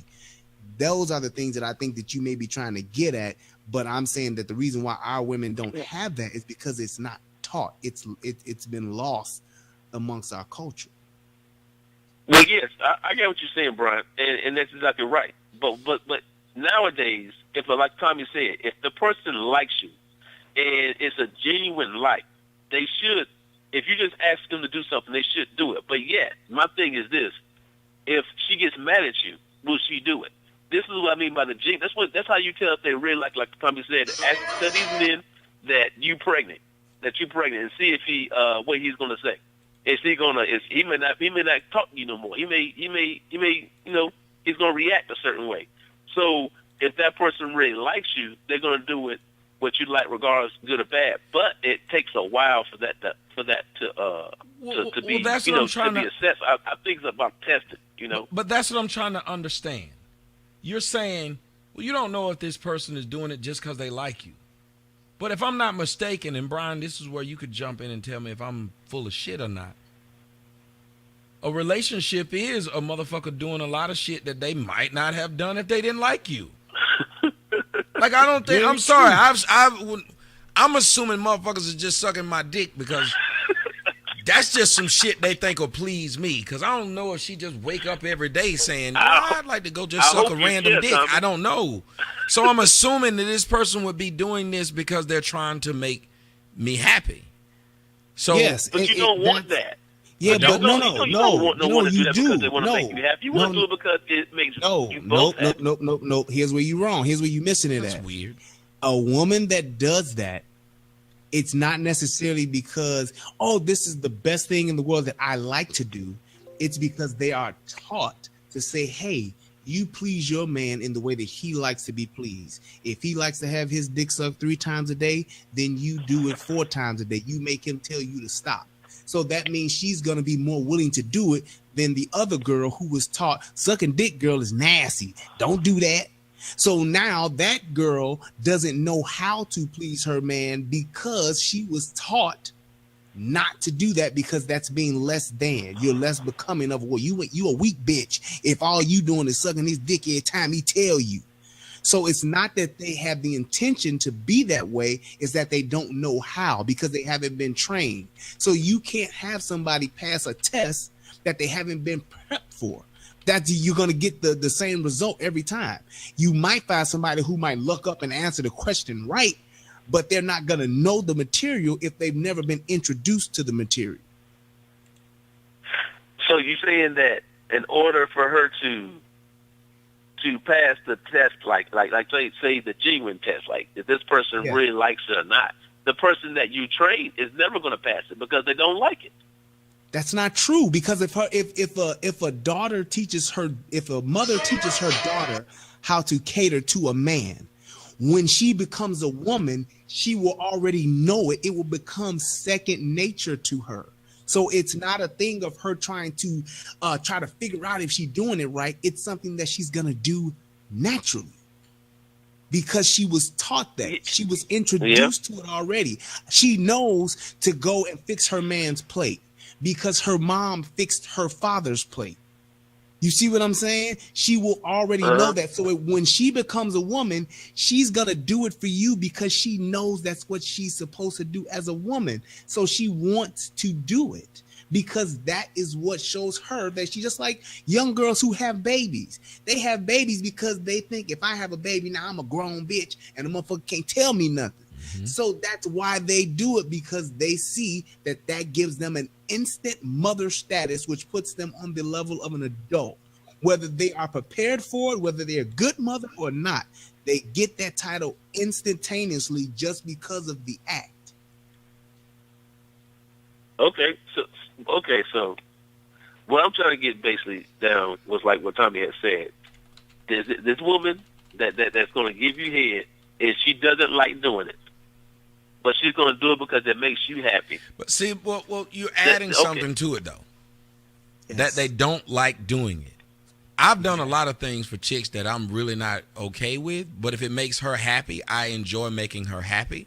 So making her happy I mean by that's okay. That's what makes it. That's what I mean by her you enjoyed it. You enjoyed it because of what you got out of it. It's kind of like but you were starting off. Yeah, but you were starting off saying that an individual who hears me up front say what I like. Now, I know a bit of what you're saying because you remember the Winter Heat chick when she was around. Everything that I said, she agreed with.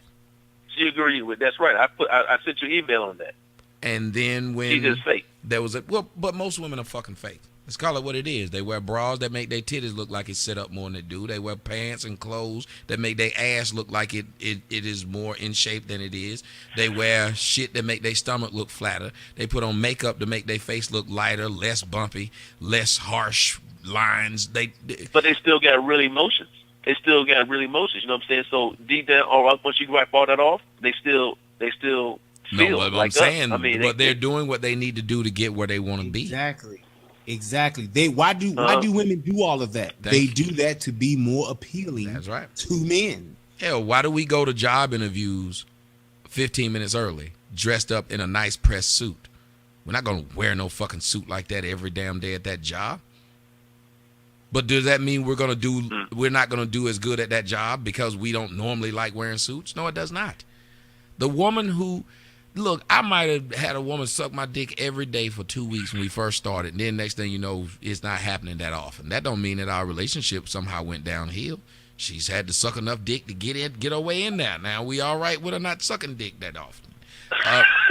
Think about it. When you first meet a bitch, y'all fuck all the time. Once you've been in a real relationship with that person, you don't fuck like that.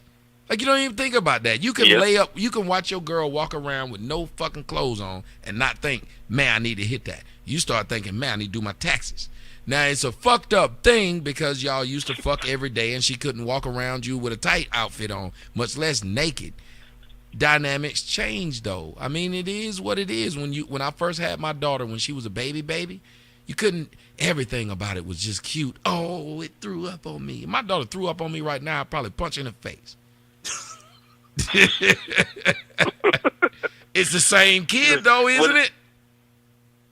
Yeah, because you loved her. You know what I'm saying? You loved her regardless, and that's what I was. When I listen to y'all, I try to. I'm assessing and trying to understand if I got this right. Now, Tommy, like I remember you talked about the girl you used to date a long time ago, a little small chick, and she had that. You called it a pulsing pussy, where it basically contracted every time. I had a woman like that, man. It almost married her instantly. I got caught up with a chick. It contracted. I don't know how they do it. That shit is now stupid. Yes, I know it's that's the kind that's hard to find. But it's that chick right there was like you kept on going back to her no matter what. Y'all had some type of love. I call that the crazy love. That crazy type of love. All right, Brian McKnight. You know what I'm saying? It is. It basically is because it's like you want to kill her. You want to kill her. Y'all kill her. Y'all almost kill each other, but y'all never leave each other. We left each and that's other. Like a lot of black folks have After that. My last damn jail stint, I was like, this bitch ain't gonna do nothing but keep putting me in jail. I ain't gonna fuck with this bitch no more. I've seen this fucking movie. But you was suffering. You know, you was crying. You was like, man, I want to call her so bad. I did. I loved that crazy bitch. I don't know what was in her pussy. You loved her. It was crack you in was it. In love with her. You would say you were in love with that chick. You probably still love that chick to this day. No, I haven't even had a dream about her. I will say probably the realest love I had that wasn't violent shit like that was the girl y'all saw me with. Yeah, that was a really good relationship for me to be in. It was a really that's what he has. Brian has. Yes. Now I look at Brian as the other one. Now I look at the two types of love, because it is two types of love. There's one based on trust, and there's one based on emotional attachment. Now, the emotional attachment one, it's love, but there'll never be anything as strong as the trust one. And I hate that because my personality is similar to yours, Tommy, and very much so. And I'm trying to change into the Brian type because it's structured and it's strong and it's based on trust and it's based on, like he said, we call each other and we tell each other this is what's going to happen. That's what builds trust. And with that relationship, like what you had, Tommy, I've been with chicks like that too. And you got caught up in that New York, that Rudy Giuliani get these niggas the hell out of New York, and them niggas came to Atlanta, they came to North Carolina, and them crazy bad niggas that they had, they came in, and especially the women. The women, they were hustlers like New Yorkers, and they saw these niggas down south as, damn, these niggas give you anything. Nigga up north wouldn't give me shit, so they come down here to us. And they start giving their pussy away easy, and they all fashionable, all this and that. They all cool. They understand the city life, kind of like the male life. and they fuck up our heads because we never met a chick like this. We used to Southern country girls who barely giving it up and getting more. These chicks giving it up, and they got 5 niggas giving them something though. But see, that type of mentality fucks me up. But I'm trying to move into the Brian mentality, which is based on that routine crap that I hate because I'm such a free-spirited type of person. But you have to have some grounding factors to build something. You can't build something on, everything that you build. If you're going to build it correctly, it has to have a grounding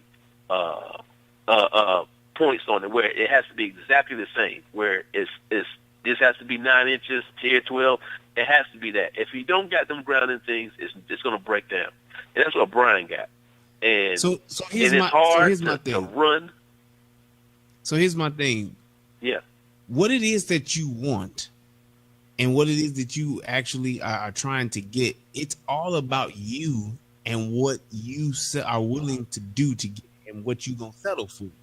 Because at the end of the day, if you want a woman that's going to be everything that you want her to be, and then all this other stuff, and you want her to be genuine, you want her to be wanting to do all of those things because it's just her wanting to do that, then you have to look at what is different. You have to look at what is different about you or what you need to change to be different for you. Because at the end, the women that you choose to be with are the women that you choosing to be with. So that's right. And I'm choosing women like Tommy. Exactly. So that's why you getting that. So if you want a woman that's gonna have, if you want a woman that's gonna have that snapper pussy, and you want her to be able to be a woman that has A, B, C, D, E, F, G as far as her pedigree or her resume, then those are the things that you have to look for. I don't think you can get both. They don't exist. Yeah, I just think hoes got good pussy and good women don't have good pussy. But what's the most important thing to you? What's the most important thing to you? Good pussy right now, which sucks. No, it can't. If it's the most important, if all you want is good hood pussy, then that's when you be the happiest motherfucker on earth because that's what you're getting.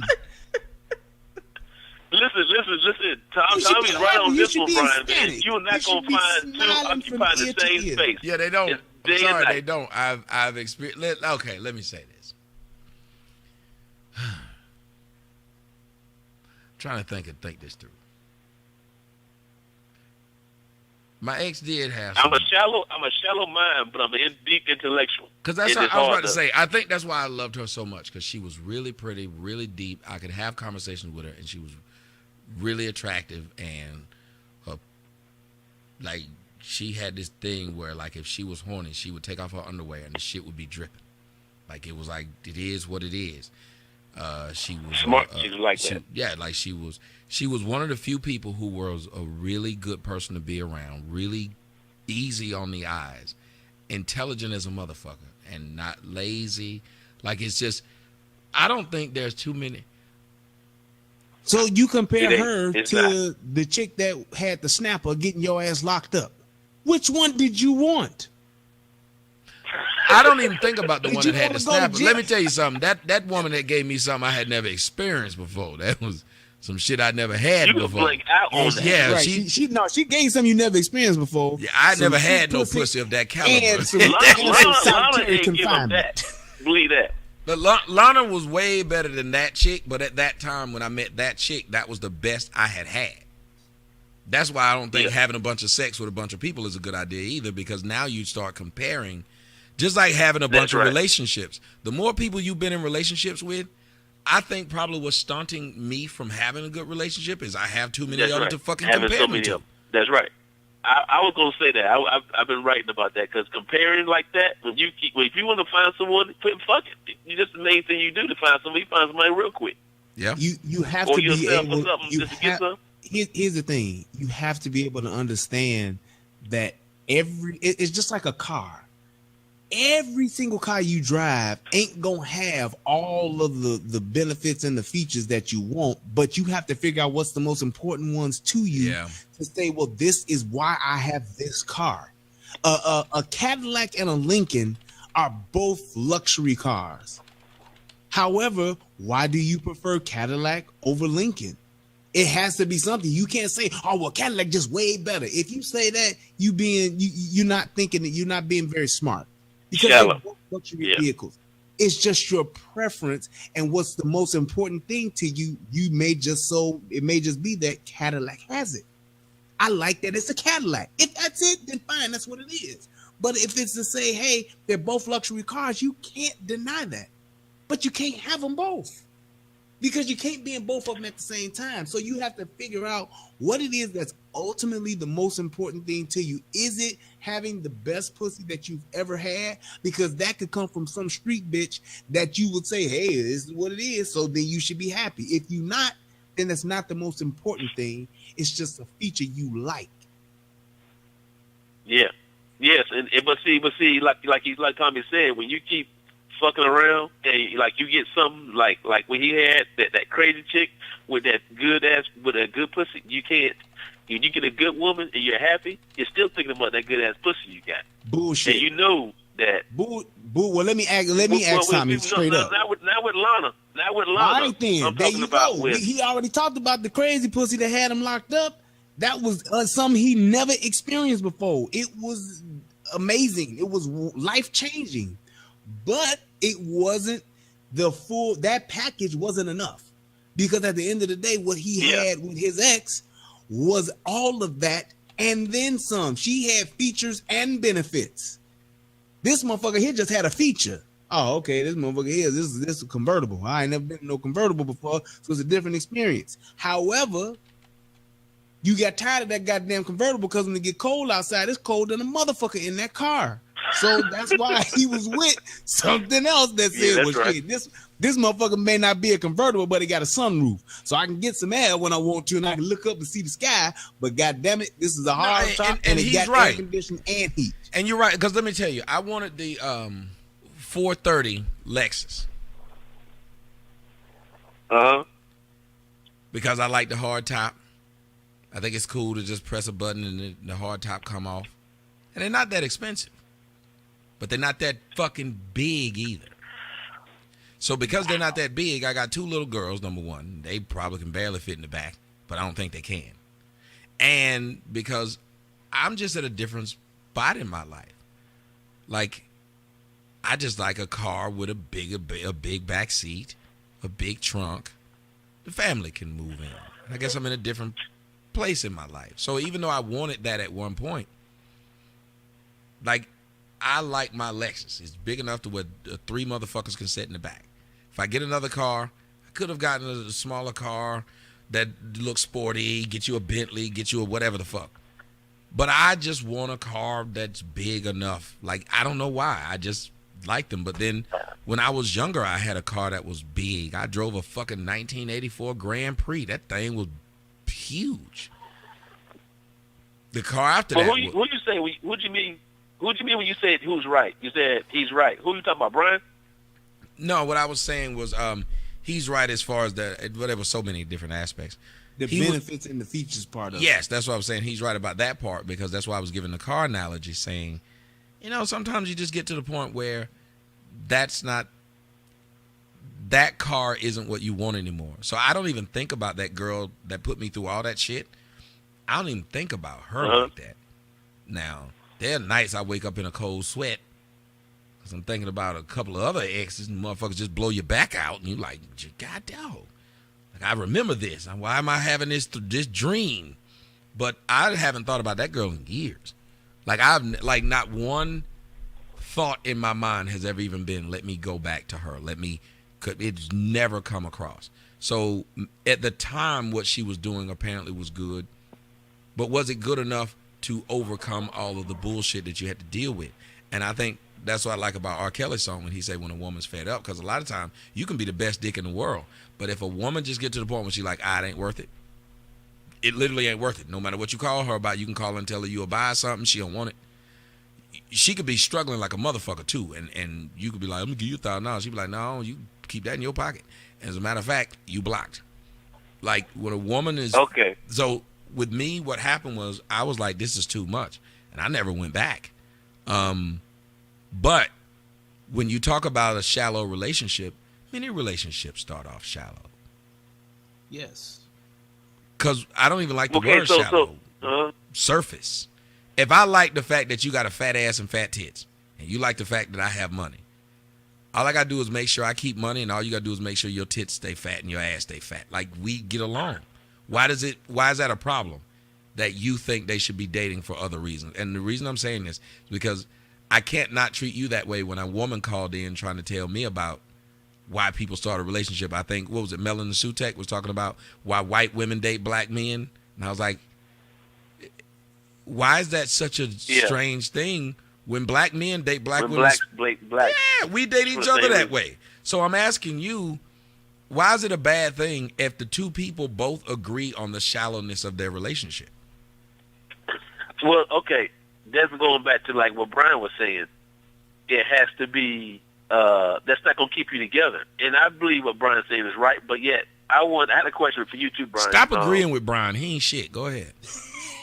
No, Brian right, because Brian right, because I fell in love with a chick that was from New York, just like the one you fell in love with, and these motherfuckers come down there with that New York mentality to the South Country boys, and they tore our minds up because they were promiscuous, but they were hoes, really. They were like one of the fellas. They were promiscuous. They hang out with 20 There's a lot of hoes that ain't promiscuous. Yeah, they were promiscuous. They were like, I don't mind. There's a lot of triangles there's a lot of squares. What is it? There's a lot of rectangles that are squares, but there ain't very many squares as rectangles. Yeah, they were hoes, but they weren't really hoes. That's how what I'm saying. Here's what you have to look at. So here goes the relationship rehab shit. The problem is that the way that you relate to women and the way that you actually look at the relationships that you have with women is your problem. Because good pussy is a weakness for you because of what? That's the question you have to answer. Because at the end of the day, what's the ultimately most important thing that you were talking about was saying, well, I want a woman that is genuine, that has good intentions, that's going, have the right mind and all that kind of shit. But I'm weak for a freaky bitch. I'm weak for a bitch with a fat ass that's going to fuck me and talk all kind of crazy shit. So you have to look at how you're relating to that, to women, to see where the problem is, because the problem at the end of the day is actually with you, because you know the difference, but you're still choosing the fuck shit. Why is that? I got it. See, I got what you're saying, and it's finally made clear. It's kind of similar to what Tommy. I look at Tommy relationships, and if for some reason I keep on seeing the same thing happen in mine. He talked about that one chick that was from New York that he dated, and then he got with Alana, which is, I fell in love with a girl like that too, but yet Tommy got what he wanted, and then because he wasn't happy with himself, I think that's what it was. Like it ruined the relationship. Like, you got what you want, Tommy. That's it. It should be over. Everything's over. But yet, I want to know why, Tommy, when you got what you wanted, and like you said, the main reason why you're doing what you're doing is to make the dating pool better. You told me that. And to make the dating pool better for us men and women, for the date, now that you found the right one, how come when you found what you found, and I know she was kind of like a white woman, so I guess it'll mess up with your, Yeah, you got to understand, she was having to deal with shit that she shouldn't have had to deal with, and that's why I'm leery of women today. And I will tell women, if I got to deal with you, certain shit, I'm not gonna do it. One, I don't want to be around a woman who needs my spotlight. Leave that shit alone. Get out of that. Because I saw that it worked with her not wanting the spotlight, but it also became a very difficult thing too, as far as she was having to deal with some shit she didn't have to. And I remember saying this before, it'd probably be easier for me to deal with a black woman because a black woman is used to fucking drama. So no matter what drama come around her, hell, that might make her stick around. Shoot, a black chick will probably break up with me when there is no drama. But she wasn't ready for that kind of shit, and she didn't want to be involved around that shit. And she has her own demons too. You got to understand, for a woman that's that beautiful and to be, what I think she's probably like 36, if a woman's that beautiful and she's 36 and she ain't married, what does that tell you about her? I mean, she's probably, we all have a lot of shit going on within us. So nobody's perfect, and I probably made it seem like she was perfect. Everybody has their own fucking hang-ups. Yeah. I just try to take some of the things that were really good about our relationship. I think what was really good was she just never fucked with me. She let me work. There were bitches used to come over my house, and she'd be moderating in the thing and would never sit up there and ask me, who's that bitch? Why is that bitch there? Like, I didn't have to answer them questions. And I guess because she was older and she understood her place. Insecure people will bring that insecurity to you. And no matter what you do, you can't change their insecurity. Like, when somebody say, oh, I was just jealous that day, I won't do it again. That's a lie. They're going to keep doing it because you did nothing to make them jealous. So they were probably jealous with the people they dated before. So that's something they'd have to work out with themselves before. And those are some of the biggest things that cause a problem in relationships. I think probably the biggest thing that caused a problem with me in a relationship is I just don't trust anybody. I think she was the last person I trusted. She had all of my information. She had all of my exactly. She had one of my she had a debit card. I gave her a debit card. I said, I'm not gonna keep sending you money. You can have my debit card. She never used the debit card. She never went to the bank account and got a dime out. And I was like, I'm giving it to you so you can just have whatever you need. But she was like, but that's your money. I'm not going to use it.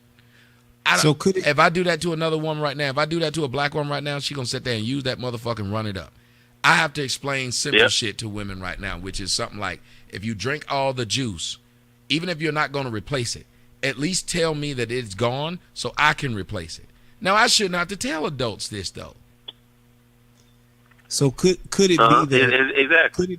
could it be the fact that even though Tommy missed some great pussy that he had, that he misses the values and morals that a woman had? That's right. More than great pussy. That's right. That's right. Like you said, could it be that tips the scale more and weighs more heavier in his life because he sees the value in that, and it's more than just good pussy. So it's like, and that in itself, now you have to ask yourself the question to say, well, why am I so hung up on good pussy? So is it just that the fact that her pussy was just something I've never had before? It was just incredible and it was just the best I ever had. Is that what I'm actually looking for? Or am I actually looking for what I had with this other woman who had morals and values, and her pussy may not have been a 10, but it was a fucking 9. So I'm not so much as attracted to the 10 as I am a person who has a bunch of 9s across the board, because that other bitch was getting them locked up, but she had a 10 in the bed. But this other chick here, she had 9s across the board. So it's not focusing on that one thing to where she's just a freak in the bed, or she's a super freak. She got the best head, or she got the best pussy, or her ass is so fat.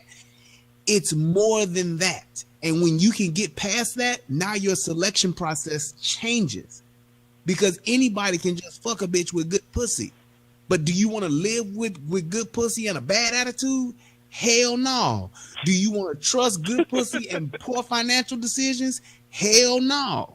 So that's what you have to look in yourself to figure out what it is that you want, so that you can set them expectations.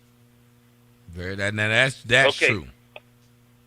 That's true. That's exactly what I believe. But Brian, let me ask you this question before I go. I want to I'm gonna give you the last word. Tommy, I want to say one more thing to you, Tommy. You blocked me on Instagram because I posted something about, I made a joke about a DNA test and paternity test. Because I said DNA test, you should check that girl for DNA test, which was a girl you just posted up, but you didn't tell everybody you were dating her yet. I said DNA not because to see if she was your child, the dick and attention test to see if she really liked you and wasn't just after your money. And then I put paternity test as a pun on that. But Brian, I was gonna say, like, at the beginning of the dating, like Tommy said, it's kind of shallow, and it's. But at the same time, you're looking for those traits of trust, because that's what the main problem is. It is trust. For me, and like what Tom said, the same thing. Because when I realize I can trust you, that intimacy level it grows. Because a lot of times, about like that they do that trust test, or that when you just fall back. That's kind of like how it is when I get close to somebody, or when you having sex with someone. You have to fall back into intimacy with you, kind of that same way. like you would if I had to turn around my back and fall backwards and see if you catch me. It's kind of the same type of thing, because if I can't trust you like that, I can't get that close to you to really feel that type of intimacy. And I learned that through a show that you had back in the day, Tommy. And I was asking Brian, how can you build that trust with a woman, especially nowadays when women are so shallow, they don't got no. You can't tell their intentions. You can't tell if they're trustworthy, and how can you tell, or how can you build? Here's one of the things you got to remember. I got a video about trust on my channel, and one of the things I say about trust is earned. It's not given. So you can't just be with somebody and say, "Oh, I think this person's trustworthy." It's earned. So you have to have certain markers in place to see if you can trust this person. Can they keep their word? If they tell you something, do they uphold what it is that they're saying? If you ask them to do something and they say yes, will they forget, or will they say, oh, well, what had happened was I come up with a bunch of excuses. That's why I couldn't do it.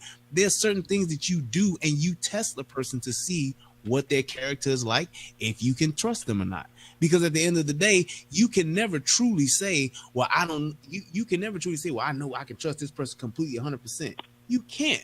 You have to see if that person is worth your time to even begin that process.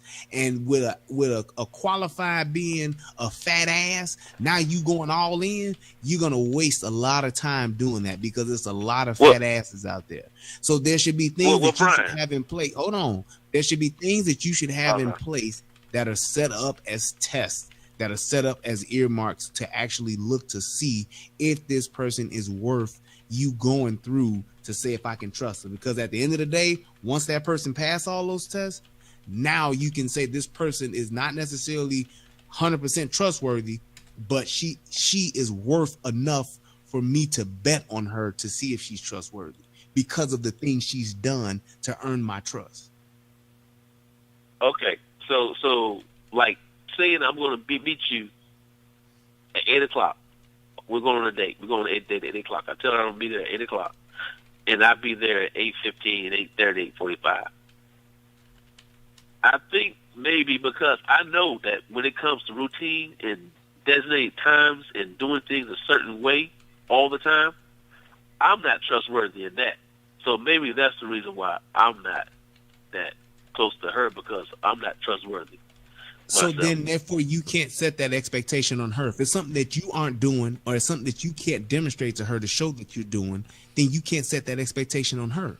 If I sit down and I tell my woman, look here, I'm a real stickler about time. Time is very important to me. When you are not on time, I look at it as a disrespect to me.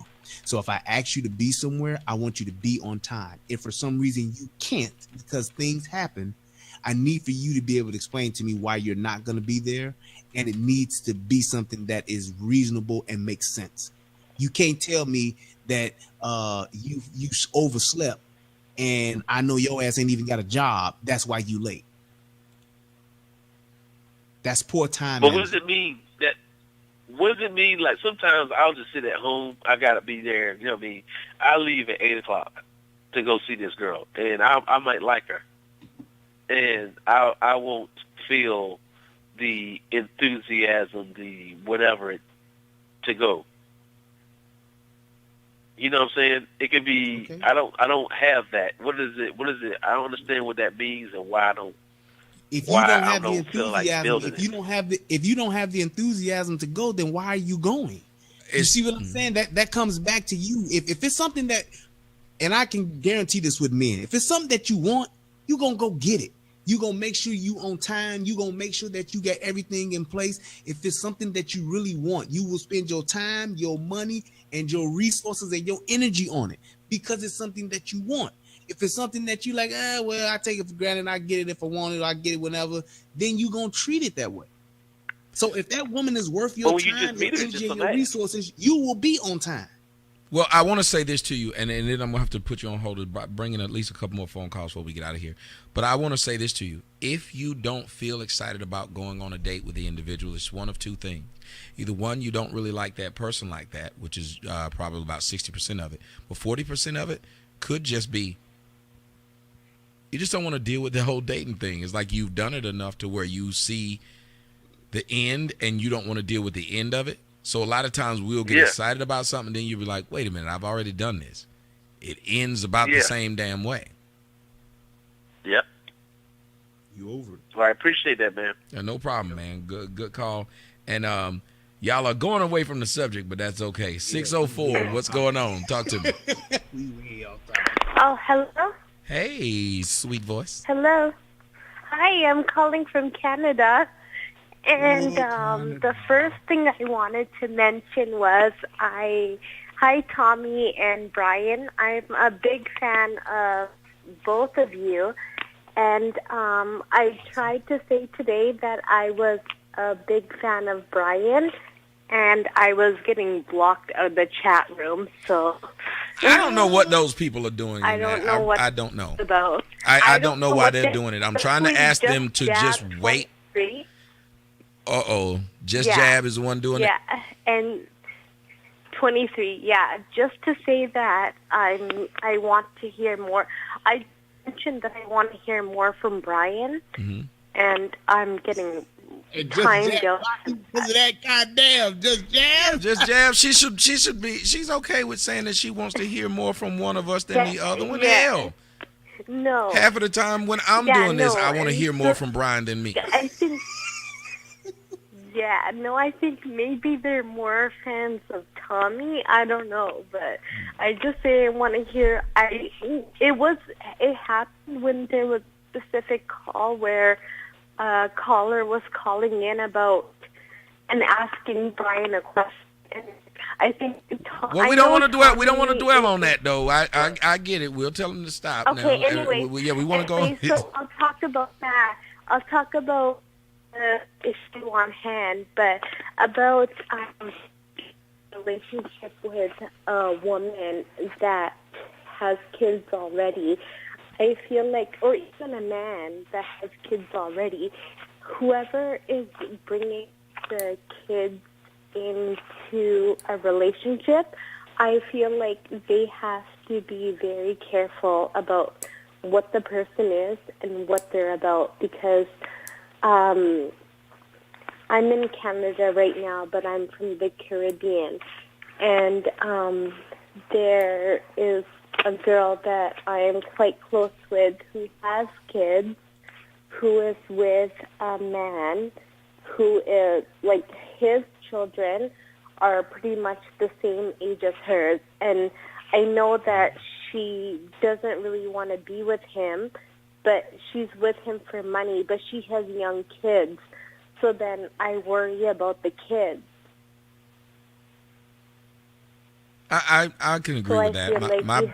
My biggest fear is the children too. I feel like you have. I feel like you have to worry about the kids that you have. But what about? But what about some people feeling like that if they had a mate, it would make being a parent easier for them?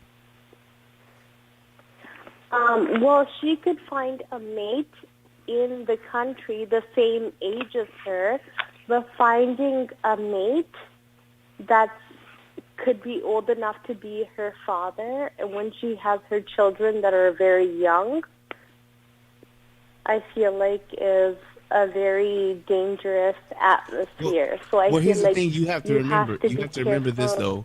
You have to remember this though. She's an adult. So she put herself in that situation. What is it about her that made her choose an older man who had kids that were her age? For money.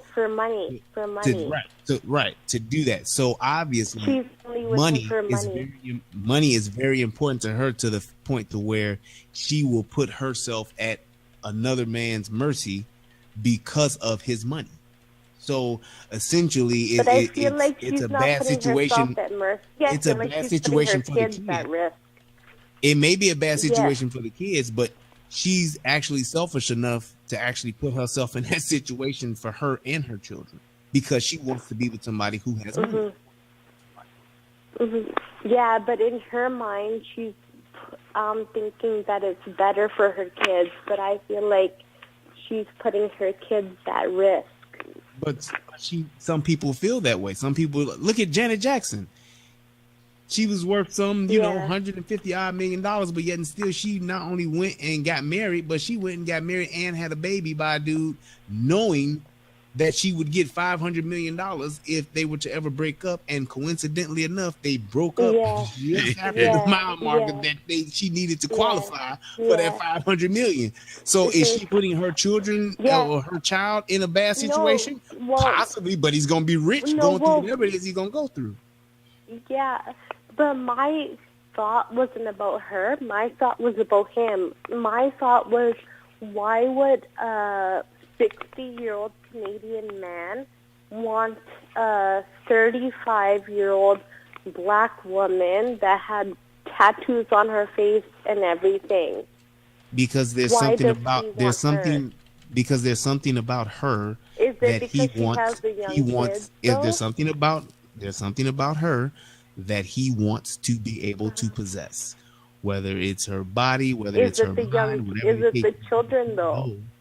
He knows that as long as he has money, she's going to be at his will. And he knows as an older man, let me tell you something. As an older man, one of the things that I want to do is have control. If I get with a chick that has children, she probably is struggling financially. If I'm not struggling financially, think about it. If I can get a woman half my age and all I got to do is take care of her kids, that's not a bad deal for an old fella. There you go. Yeah, that's true. That's true. I mean, you can get to I only worry about the kids, though. I mean, for him, for that old man, you can get to a point to where money ain't a thing. Right. You know, how many more years he got to live anyway. Yeah, no, I know he has a lot of money. He has a lot of money. So you can't take it with you. But if I'm 60 years old and I'm still out there dating and I got money, every girl I date gonna be 30 if I'm 60.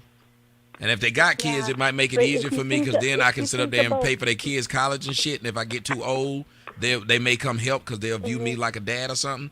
Like, look, you can't, like we just said, you cannot take that money with you. So you don't feel used. Yeah. Other people see it as you're using, but you got to remember, other people are going to use me too. If you're 60 and you got some 30-year-old kids, guess what your kids waiting on you to do if you're rich? Die, so they can get your money. To die, yeah. No, but if you think about race, like most people do, a white man doesn't want a black woman. He does when he's old. He does. I was just going to say that. He does when he old. Old men like youth. Wait. Old men like youth. Black women will fuck him. Here's what you're missing. Old men like youth. It's easier. About how she's not attractive and he doesn't like him. So what does he want with her? She may talk about him, but he still gets something out of it. He's getting, trust me. She may not like it. There's a lot of young girls that don't like sucking the old dick that they sucking. They still sucking it. Yeah. But they like Gucci. That's right. Okay. So since she like Gucci, he get her coochie. There it is. Okay. So that's it, though. I mean, if she's not attracted to him, that was the only thing that she brought this old white man into her children's life, like a young black woman, and I was just really concerned because I thought, why would this rich white man want a black woman that had tattoos all over her face and things like that? But she has. It's the same reason why when I got on Tinder, most of the time when I swipe white, it was already some old white bitch that was swiping right on me because they've already lived their life, they've already had their kids, now they want to try something weird. Okay. That's literally what it was. A lot of old white women out there right now want to try something weird and fuck a black dude. For all you dudes who are out there, if you're on a dating site, the easiest people for you to get at if you're a young black man is a old white woman. Okay. It is. So you think white men are the same? Yes. If your mama old white man and I got money, the one group of young girls I know will throw themselves at me are black chicks. It's harder for him to get white chicks half his age. It's easier for him to get black chicks half his age. Hey, let me help you with something before we go to the next caller. No, well, let your hold on before I go. Before you go, let me help you. Let your friend and that old rich man, let them live their life, and don't you worry about what's going on with them and their kids. No, I'm right, sure, it ain't taking none of your money out your pocket. There you go. I'm sure you got much better things to do with your time. Kids, but I won't. Well, go ahead. What was the last statement you wanted to make? Okay, the last thing I wanted to say was tell your moderators not to block me if I want to say that I want to hear Brian more. Well, they need to stop blocking. First off, it's called his name has got top billing on the show. So 7645. I'm Karen 645, and it's Lauren and yeah, but I saw you cussing out. I saw Jason. you cussing out Lauren too. You shouldn't have been doing that. You can't cuss out the official. I didn't say a swear word. I said shut up. You don't tell no grown person to shut up. Come on now. Your kid. Well, no, because Jim's dad told me to shut the fuck up. Oh, well, but Lauren didn't tell you to shut the fuck up. No. All right. No, All right. He was getting involved. So you shouldn't have said that to her. Right is right, wrong is wrong. You shouldn't say it. Just do the right thing. Yeah, do the right thing and apologize, and we just move on. They sorry. Everybody apologize, and we all move on. All right, I'm gonna put the kibosh on that phone call. Let me see if I can get another one in here. 904 caller, you're on the air. Hello? Hey, talk to me. I forgot what the hell I was talking about. I get caught up in the last call. All right, next caller. You said what? No. I got something. Oh, no. Go ahead, bro. What's up? You on the line with us? Talk to us. Okay, we talking about people being in a relationship with kids. Not with the kids, but yeah. Well, you know, women who already have kids, and the same thing with men too. If they already have kids coming into a relationship, like I've been through that. Like ever since I was 19, 20, I couldn't meet a chick with no less than 2 kids. So it's kind of expected for me to come in for that. Like, where the hell you find them at? They ain't down here in Florida. Like, so for real, you have to. So here's my thing, man. Here's something I guess that brothers that we do as men. We tend to date in the same area. We tend to date the same type of woman over and over and over again, but we always saying we want something different. If you want a different kind of woman, you have to go to a different area. You have to go, and I'm not just talking about going from one hood to the next hood. I'm saying go in different areas. If you want a different kind of woman that ain't got no kids, then you have to go and find you a younger woman, or you have to find you a woman that ain't got no kids and that don't live in the hood, because that's more prevalent there. You have greater odds of finding a woman with 2 kids in the hood with 2 different baby daddies than you do elsewhere in other affluent areas of the neighborhood, or different bars or different parts of town. Change up your environment, man. Okay, I got it. Date a white woman. Okay. If need be, I ain't gonna be the one to say, no, don't do that, brother. I ain't gonna be the one to say that. Is you have a higher chance of finding a white woman that ain't gonna have 2 kids by 2 different daddies than you would a black woman. It's just, that's just the numbers prove it. You look at how many, it's more of them, and it's more of them that are in more stable families, and that's one of the reasons why they don't have those situations.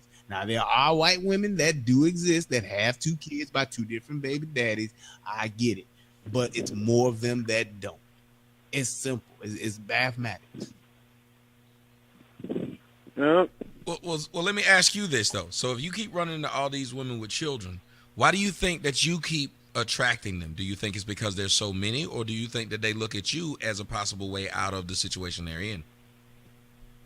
Oh yeah, you hit it dead on the head with that one, because I don't have a good job, but I've been at my job for a long time. I'm a manager at a grocery store. That's where I'm working at right now, and they'll be like, they'll see me like, I seen you 5 years ago. You done moved up. You got on the clean shirt now and all that. So And, that I'm working right next to the ghetto. Yeah, working right next to the ghetto, and all these women paying $20, $25 for rent, and throw my little paycheck on top of it. They ghetto fabulous.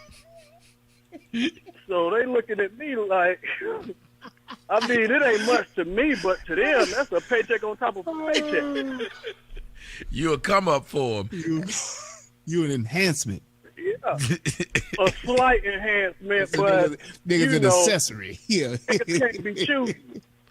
This nigga came up in there like extends. He just he's just gonna enhance your life a little bit. It ain't gonna. He's like BASF. He don't make a lot of the shit you buy. He just make a lot of the shit you buy better.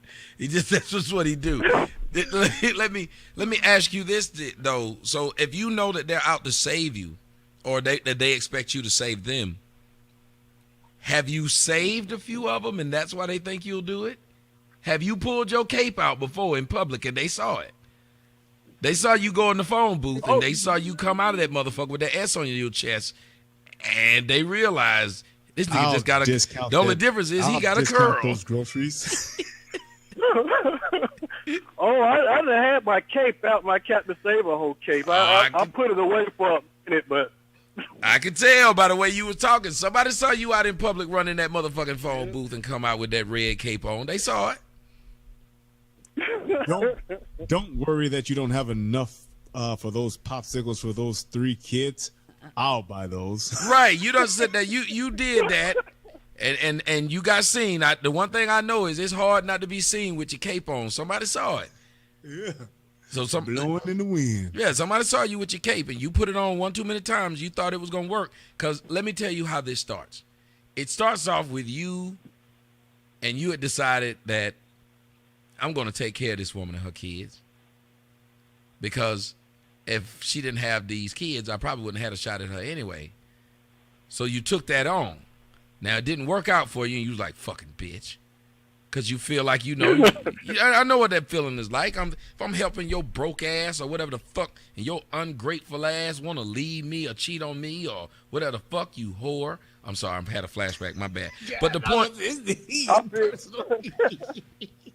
my bad.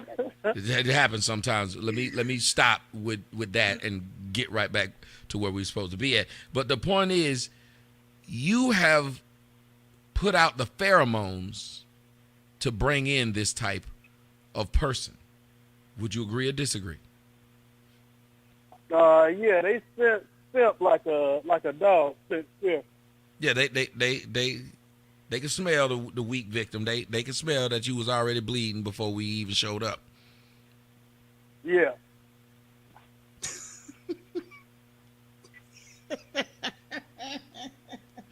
So the pack of hyenas. So you get approached by a lot of hyenas. Go ahead.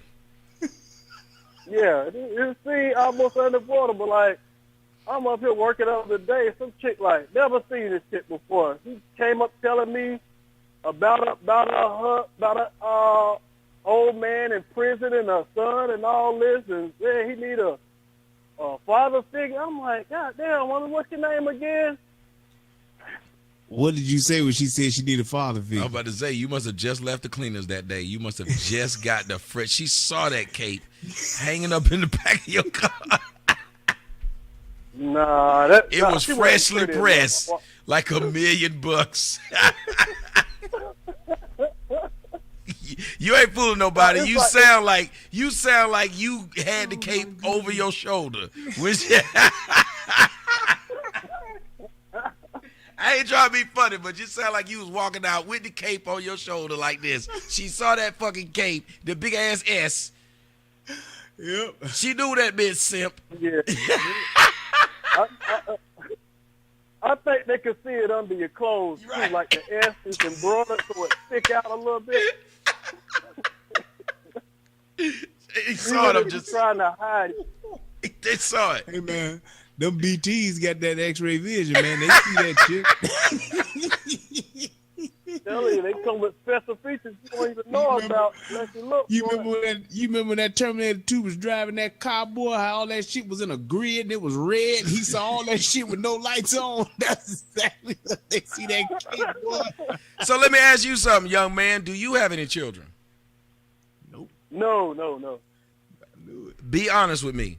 Are most of those women that's trying to get you to save them, are they younger than you? Nah, actually, see, that's the thing. That, like, people always put it on young chicks, but it's a lot of older chicks that fuck their life up. You got them old hoes, boy. Yeah, I would never be deal with an old bitch with kids. That's a waste of my fucking time. First off, an old bitch with a young kid is wrong. Motherfucker, I'm 49 and her kid's 6. Who got your old ass pregnant? Baby daddy 19. You know what I'm saying? Who got this bitch pregnant? Well, imagine they kids like fucking 16 and they bigger than you. That's what I'm saying. Well, that was the other side. If I was gonna say, well, if their kids are too young, that shit's disgusting. If their kids too old, that shit dangerous. That nigga might whoop your ass. Like I don't. Hey, I almost got whooped by. See, my kid. You go over there to that house, boy. You go to that house. It's a 6'6" nigga, 19 years old. Talking about what's up, little nigga. Shoot, I dated this one girl. Her brother was number 17 years old. That nigga was 6'4", 215 pounds. Yeah, that sounds about right. I treated his sister well. I said, this motherfucker don't fuck me up. I broke up with her with respect. I was like, hey, I ain't never raised my voice in that house. You know what I'm saying? Gave up the video. He's my favorite damn one. He said, I never raised my voice up in that house. He was buying her son all the new Maddens. Hey, man, that new Madden came out. I picked it up from the grocery store for you. That motherfucker said all conversation.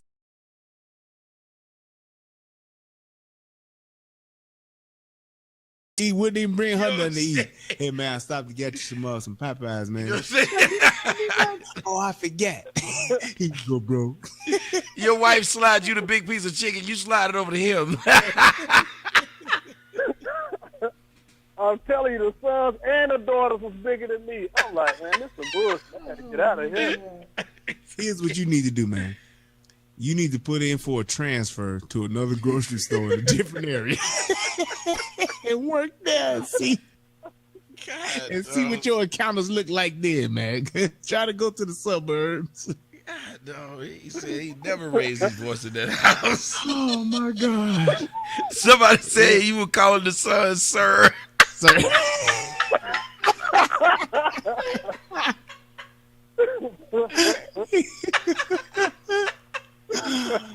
Oh, my goodness. Yes, sir. This your man. Yes, sir. Yes, sir. That motherfucker said, I bet you had a diary, because that's the only way you could get upset was to write this shit down. He's writing off, man. That diary pissing me off. That nigga be like, hey, boy, what you writing? Oh, okay. Hey, I had to take a hiatus to listen to this show when I was over there. He told he had that shit on his own. That nigga had his own computer. That bitch nigga come over there and say, hey, man, we don't listen to Tommy in this house, man. Cut that shit off. Here, you. I'm in the bathroom, pause and listen to that shit.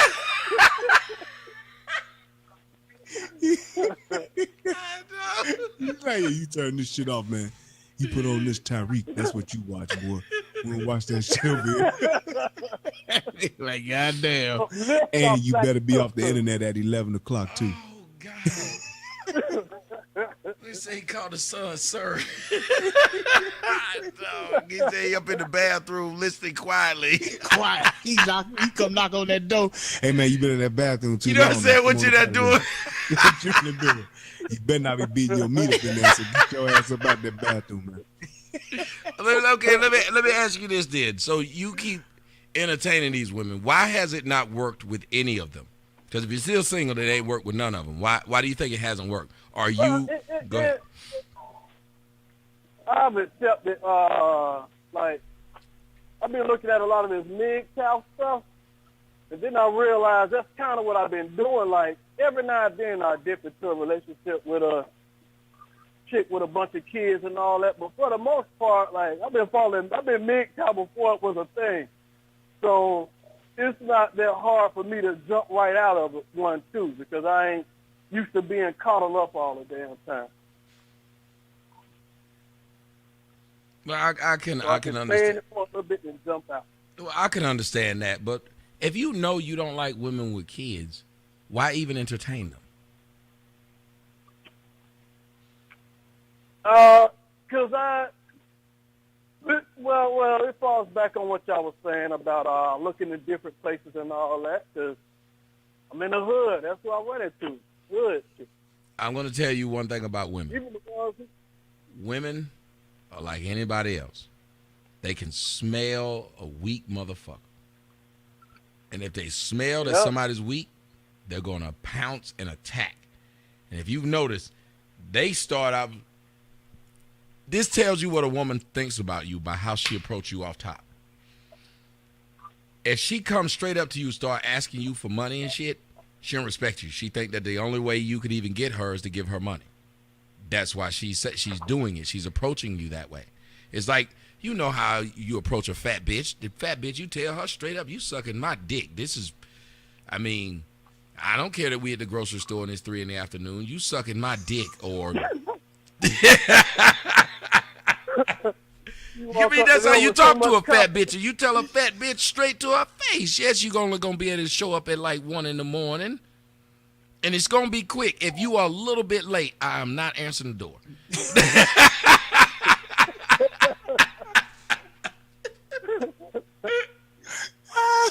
I shine my floodlight on this bitch and call 911. There's a fat bitch at my front door. I don't know. She talking about, but you told me to come. Bitch, I said be here at 2. It is 2:03. You late? You better not be late. Oh my God. I'm just saying. He said you better not be late. Better not be late. You know, Then ugly again, mother. I've seen it on two. Go ahead. I've seen it on two different sides too. Like, it depends on, like, say when they see me at work or whatever, or just somewhere else being a nice guy. Then I get that type of treatment. Like it kind of goes on what the caller was talking about earlier. Like, seeing if the woman really genuine. Like, if you say I like my feet rubbed or whatever, and she'll do that from the beginning. Like, when I was being a nice guy, there'll be the nice girl at the beginning. But when I meet them at the club somewhere and I'm drunk and just slap them on the ass, I done had the most success, ever with them. I don't have to deal with them asking them all in my pockets and all that type of thing. It's just like you gotta. They treat you how they meet you. It's the same thing both ways. Like, if you that nice guy, they gonna pretend like they're a nice girl. But if you come straight at them like a dick or whatever, then that's how they treat you. Because that's normally why I think that's why the thugs got so much control over these women. Because the rest of us put them on a pedestal, but the thugs just be like, they know what it really is. I think black women like a challenge, and black women like fucking drama and stupid shit. And they know the nigga that's on the street is going to bring them drama and stupid shit. They like that. Black women have never seen the settle down portion of life, though. So they are constantly living in that era of dumb shit, disruptive shit. They have learned to function in dysfunction. Yes. And that's what they're used to. Yeah, so anything that's dysfunctional, they're going to gravitate towards it because that's what they want to do until it no longer suits their lifestyle. That's when they want to change. Black women are like moths. Like, you don't never really see moths like that. Then your punk ass go somewhere driving on a highway at night and every moth find the front of your fucking car. Why are these moths running into my car knowing that this car is killing the shit out of them? For some odd reason, that's what black women are attracted to. That shit that seems difficult. Like, if you give a black woman too much quiet, the bitch is, she's unhappy. And she will tell you, this is weird. Nothing goes on here. Like, what the fuck do you want to go on, bitch? Only thing going on in the house that you live in is you don't know if y'all gonna pay bills and shit. So I done saved you from that. But what happened is, she will say, yes, you did save me from that. But you saved me from something that I was used to. And many of us men are trying to save women from something that they want. You see a woman, she dealing with a dude, and you see the dude treating her bad. He's slapping her and shit. And your dumb ass get over there and be like, I'll take care of you. You shouldn't be treated like this. And she listens to you for a minute, might even suck your dick. But she gonna go back to him.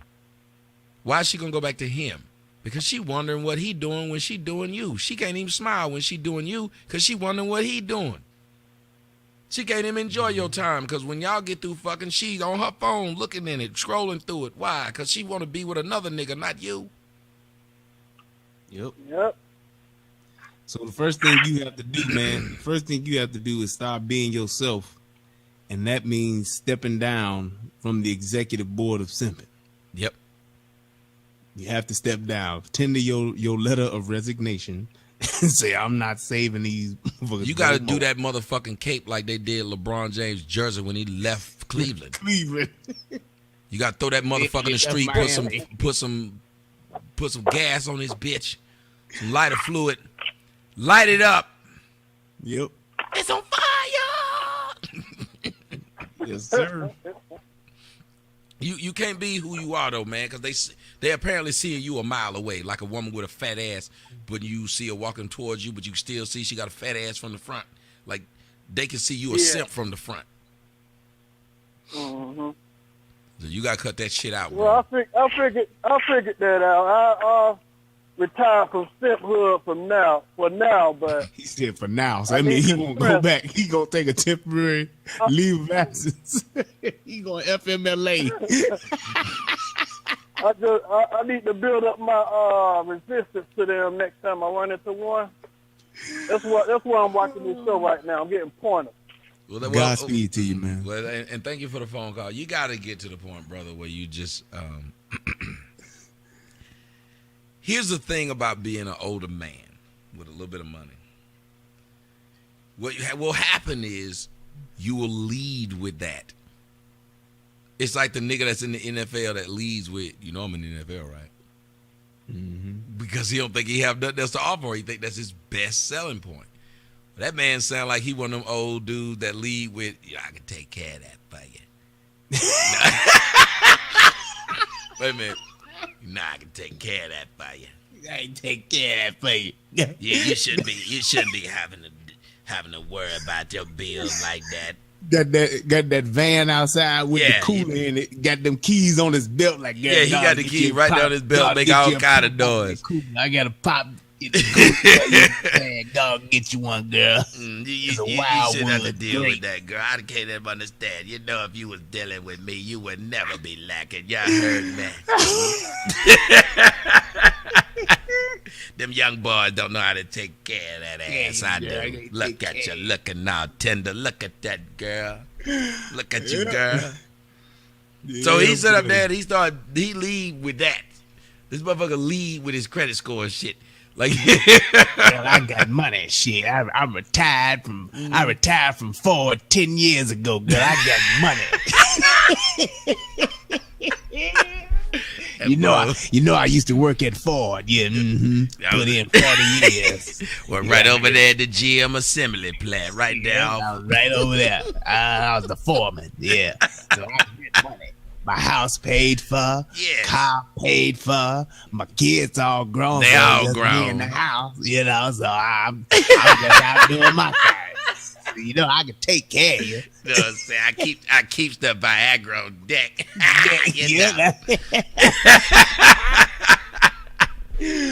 Yes, indeed. Man. Oh, cat daddy, he up there, and then you leading like this, bro, and it don't work out because the young girls just see you as a temporary, like they probably tell the young nigga they fucking, I'm fucking this old dude. He pays for his gas and shit. That's his car that I'm driving. I told him I'd be back in an hour. He probably be asleep before I get back. I can suck your dick for about 2 hours. He won't know. He won't know. You at home. This bitch said she go to the store. Before that Viagra shit came out, they used to love that because nigga couldn't even get his dick hard. She just played with it for 15 minutes and gone about her way. But them now, young girls knew what they were doing back in the day. Them young girls used to be able to get over on a nigga, rub on your back, next thing you know, you gone. The bitch would let you get naked. She'd take off her top. and rub on your black ass. You laying there. I'm gonna tear this puss up.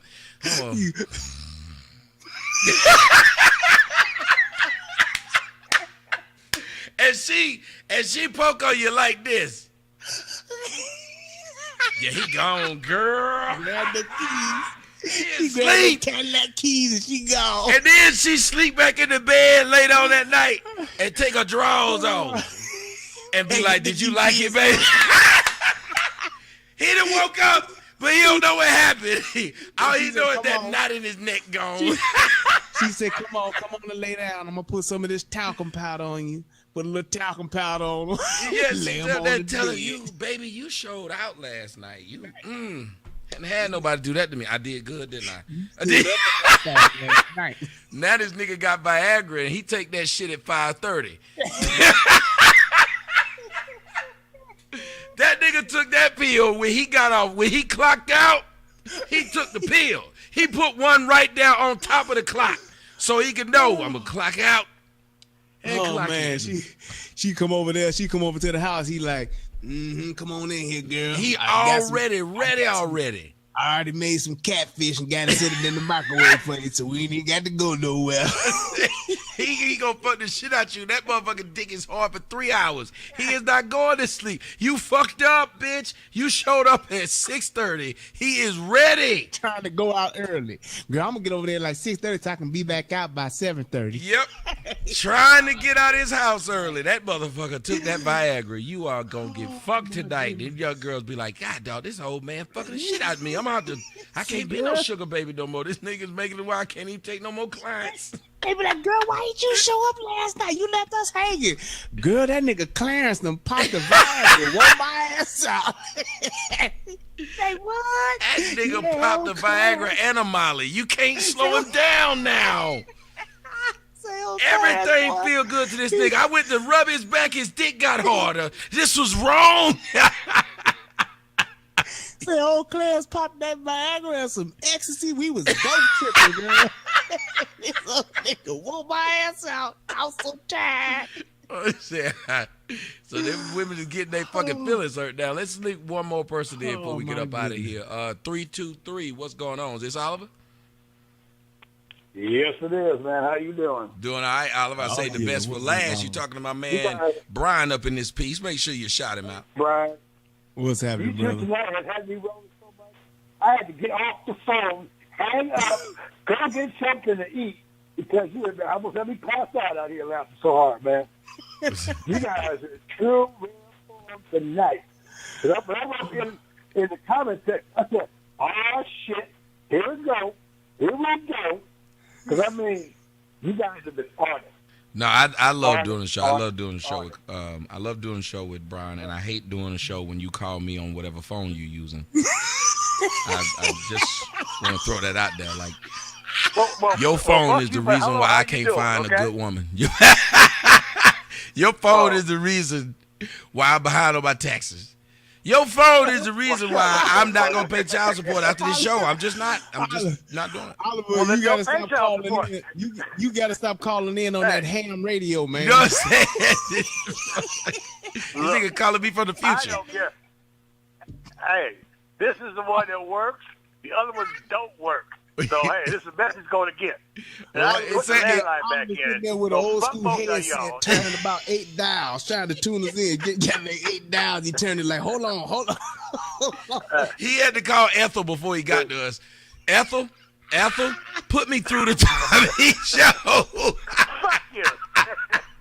We're gonna do that right now, Mr. Oliver. Right now. Thanks for calling. Pac Bell. Thanks for calling Pac Bell. Hey. But see, I'm going to let you know. I've been in both of those situations with females with kids and without. And with kids, you got problems. Because years ago, when I was in my 30s, I had to pull a pistol out on one motherfucker to his head and tell him, don't fuck with me when I'm over here because I will put a bullet in your head in front of your kid and walk away. Let's hope that was the end of that relationship. Y'all didn't keep dating, did y'all? I was fucking her for about another 6 months after that because the nigga would always just show up whenever he wanted to show up, knock on the door. I got tired of the shit. So I told my cousin, go grab my shit. I carried my shit over there one day. It was on a Friday night, but I knew he was going to be knocking on the door. And as soon as he knocked on the door, I opened the door and said, "Clack, what the fuck you want today?" What you pull out on the? What you have, a Derringer? One of them 22 No, I had a Derringers? 45. No, he had a 32. No, I had a 45. Yeah, oh, he had that. I had a 1911 45. That 1911. You had a 1911 you got from World War II, didn't you? No, that's a 45. 1911 45. So let me ask you. Let me ask you though. I want to ask you, how did you end up in a relationship with a woman like that? Like that had. I met her. Because that's what I don't like. People at my job. I don't want to have to deal with your baby daddy. That's the shit. Because this nigga will tell you he can call on my job. Well, he'll tell you he can call the house whenever he want. He should be able to come over whenever he want. Or she will sell the idea of, check this out. She will sell the idea of, I don't have anything to do with my baby daddies. But I don't think that's a good thing. I don't think it's good to know that your kids don't have a relationship with the father, because then that means you would have no problem cutting me out, is how I would view it. If you cut out the dudes who actually had the kid with you, that is true. What would you do to me if you got tired of me? Right. That is true. Because you have to look, you have to take all that into consideration. Because you have to see how they treat the kids, how other family members treat you, and her, and the kids, and everything else. And if you see something that just ain't right, like, hey, I don't do that shit, and that shit ain't cool, I'm slowly backing off. And I told several girlfriends of mine, I don't like your family, so don't invite me to shit else. I wouldn't even invite them to see my family because I know how they're going to be. So I was like, oh, no, I can't do this. He said, it's not that I don't like your family, but I don't like him. So don't invite me to shit else. It didn't stop with I don't like your family. Don't invite me to shit else. And fuck your dog, too. That motherfucker shit on my carpet. Don't invite me to no bar mitzvahs, no birthday parties, no cotillions, nothing. You got to lay the law down in the very beginning. Ask all the questions right then and there. Hey, are you married, single, divorced? I want to see some paperwork. Don't tell me we're separate. I want to see some paperwork. I'm divorced. Let me see some paperwork. That way I know everything is cool. Because if you just split up with the motherfucker and he's running back and forth, I said, let me go get my gun, sit on down.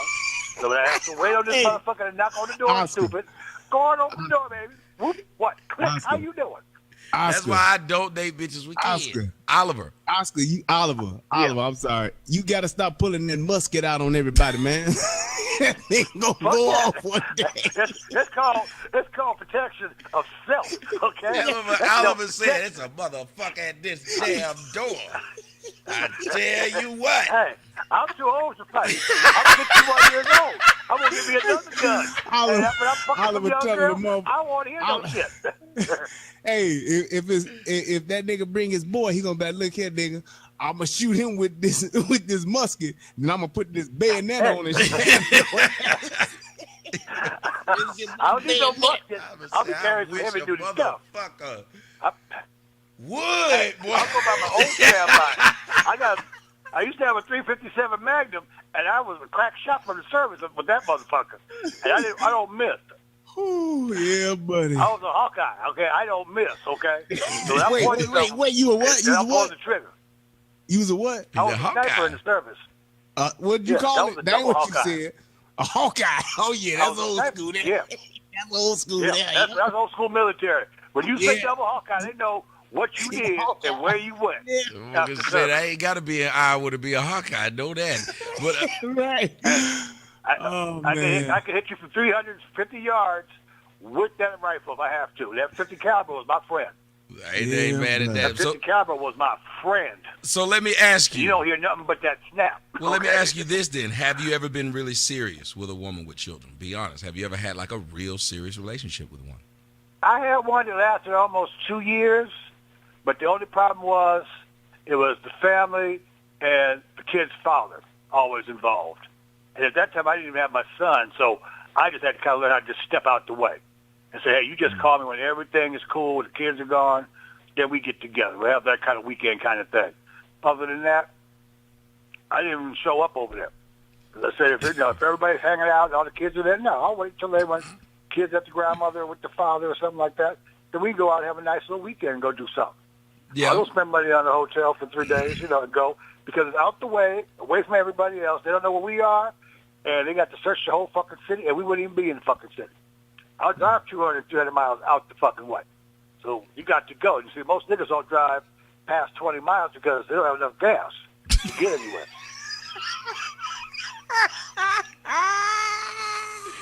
See, I'm a working man.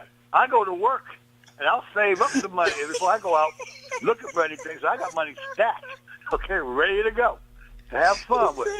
So by the time you even think I'm losing money, I still got money, coming in. Most niggas don't drive. And the sad part is that he's got to tell us some truth, because I'm sitting up here looking like I've never thought about, man, I'm running out of gas, so I don't have enough gas to get here. Now, that may have been a time in maybe college, I guess I thought like that, but they fucked around, made gas like 69 cents in college. Like, I don't know what happened. Something happened. The gas was 69 cents. We were going to... Hey, I go to the gas station now. I see grown motherfuckers, male and female. Well, I got to put in $3 worth of gas, and they're driving some big old fucking SUV. So that don't even put fumes in the motherfucker. And it's like, well, I drive a 1997 Toyota 4Runner. I can keep gas in that motherfucker for 2 weeks, drive anywhere in the fucking city I want to go. That's like I used to have a Honda Accord, boy. You couldn't get rid of gas out there Honda Accord. You had to get a nigga to siphon gas out your Honda Accord just to get it below half. Hey, I get almost 200 miles, over 200-something miles to a tank full, okay? Oh, I can drive for 2 weeks without putting any gas in that motherfucker. Spend $40, put it in there, keep on going. It ain't shit. I filled up my gas tank. It said, you go 400 miles. I said, wow, that's impressive.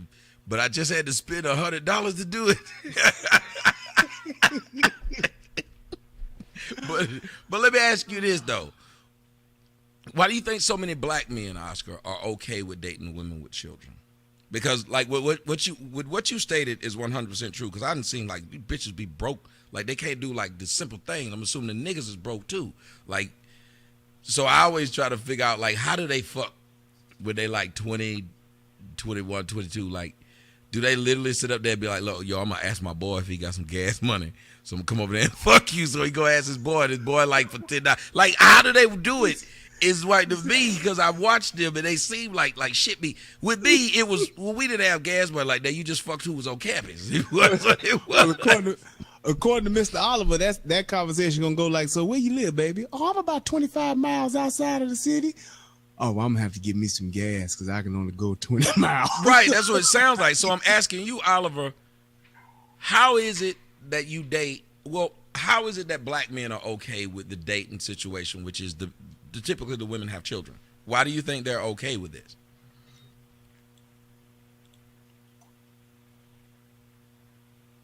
Well, there it is, Oliver. All right. Oliver's gone. It's just you and me. And so I'm going to go ahead, and everybody else that's on the line, fuck y'all. We about to shut this thing down. Thank you for using Blog Talk Radio. Goodbye. Don't get any better than that. It's fucking awesome. All right. I'm gonna let you close this thing on out for us. What are your thoughts? We kept getting off task, but it's fun. I ain't gonna lie. This is. Yeah, I must admit we got off the rails quite a few times, and we did. But I think we definitely hit home the main advantages and disadvantages. The advantages are very few. The disadvantages are plentiful. I mean, and at the end of the day, I think we were both on the same page, and we agreed to say, hey, man, build your own legacy. You know what I'm saying? Have your own family, because you will have a lot more invested in it, and you will be more inclined to work it out. You'll be more inclined to ride the ups and downs. You will be more inclined to make sure that your children have the best, and that you will be more inclined to sacrifice for your family when it's your own. At the end of the day, now there are very few men that can do the other, where they are all in with somebody else's kids. But at the end of the day, you want to raise your own children, man.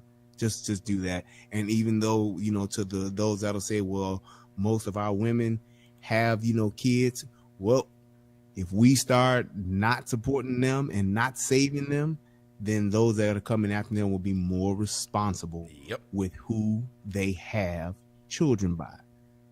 Don't expect them to be virgins until, you know, they get married. But at the end of the day, you need to be responsible with your uterus to say who you gonna let impregnate you. Yeah, it's just that simple. So that's my advice to everybody. I hope that you all had as much fun as I did. My face literally hurts from all the laughter from tonight, man. And I just want to thank everybody that that showed up tonight. I hope you guys share this, send this out, get people to join and subscribe to this channel. Let's grow this thing together. I appreciate all of those snipers, those Hawkeyes that we call moderators that's in the chat. We appreciate you guys, man, for all that you guys do. Thank you all. And then to my brother Tommy, as always, man, it is a pleasure. I appreciate every time, man, that we get to do this thing, man. It's an honor, my brother. And thank you, man. Well, I want to say thank you for being a part of the show. A lot of people did not. Well, this is one of those shows where one of the first ones where we didn't get. I don't think we got a donation on the show or during the show. It's okay though. This is the first time this has happened. We got a shitty audience now, but yeah, God damn it, we gave y'all this entertainment. Y'all motherfuckers got to just entertain for 5 hours. They didn't even say, well, what did one person say? Here, $1. But I did get one. Wasn't a donation, but brother came in and bought a year of the of my website. His name is Samuel Galloway. So thank you, Samuel, for that. Other than that, I just want to say to the people, do what makes you happy. But being with a woman that has children carries a bit of a responsibility because she has them with her all the time. I'm always wondering, how do you even get to know a chick with children? Like, where do you go on dates with her? Like, how do you meet her? When do y'all hang out?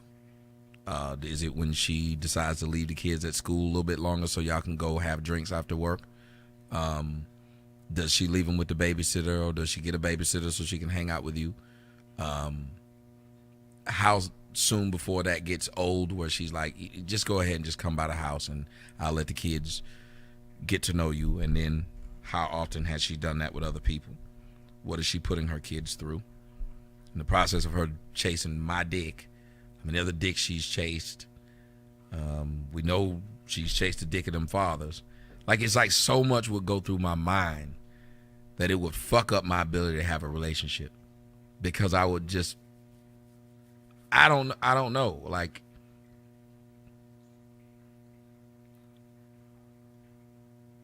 I just don't find the idea of you having kids cool, because I don't like the fact that if I break up with you, I break up with them. I don't like the fact that if I argue with you, I dated one woman who had a kid, and me and her arguing, that little nigga came downstairs and was like, don't talk to my mama like this. So after I got through pissing in her face, I turned around and told him, do you want the same thing? God, no. The point is, though, I'm not going to listen to no motherfucker. And that was literally the reason why I stopped talking to her. When that little nigga came down there, I told her, fuck you and fuck him too. Sit up here and have your little boy sit up here and back like we can't have no argument because this nigga got a problem with it. And at that point, I was like, this isn't worth it. And then I hearkened back to when I was a kid and how I treated my stepdad. So I said I would never want to be a part of this. People don't have to worry about that with my daughters. My daughters are self-sufficient. They are, in general, good girls, and they're not going to sit up here and I don't play that shit of you come tell me. When you tell me something happened, it's because that person did something wrong. And I'm trying to teach them to know the difference between right and wrong, so they don't come to me. Like, my daughter don't even come to me anymore telling me what her mom did. Because I'm not having an argument with your mom. If your mom tell me you did some fuck shit, I'm on her side. And I think that's what you were talking about when you were saying that you guys have a united front. Absolutely, man. It's so hard, though, Brian, to have a united front when people like me who have children, it's hard for us to have a united front with the person we actually laid down and had the kid with. Very true. So, but I would say maybe the advantages are for people who don't want children. Well, they don't want to have them or they can't have them, and this person already has them. That would be an advantage. Another advantage may be if a woman is worth her fucking salt, if she has children, then she may actually be looking for something serious. And if you're looking for something serious, it may be easier to be serious with that woman than the woman who has no kids, because the chick who has no kids get to run around and just do some foul shit every damn day. She has nothing to tie her down to something. So it's a few ways you can look at it. I still wish that more black men would start their own families, though. Like, yes, I don't like. It's just hard for me to explain. Like, and I would say this: not just I hate to cut you off, but not just start your own families, but start your own families with people who want to build families, not just get together, not just to have a kid. But get with those that have strong family history, because that's just something we don't have. Yeah, we can have a big dumbass family reunion, but when we talking about families that are together, where mothers and fathers are together, those are the type of women that you should be trying to build families with. And same thing for women. Those are the type of men that you should be seeking to build families with, because they have tools, they have tradition, they have influences that will be centered around that kind of stuff. When you have a family, when you have a person that comes from a big family, a strong family, a family that stays together, then that person is more inclined to work at doing that, as opposed to you being on fuck shit, them being on fuck shit, but y'all just so happen to have kids together, so y'all wind up at the same family reunion either way. I think that's what fucked me up. I can look back on my life and realize that the girls I dated who had their fathers were the best option for long term, because they had seen stability, they had seen family, so they knew how to do it. And I know because I've seen variations and forms of it, but I'm not good at it.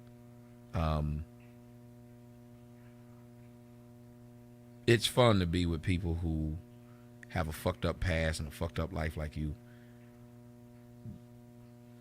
But at the end of the day, and that's kind of what that caller was saying, you're going to get the same thing out of them that they saw out of life. They're not, it's easier for them to do fucked up shit than good shit, because they've only seen fucked up shit.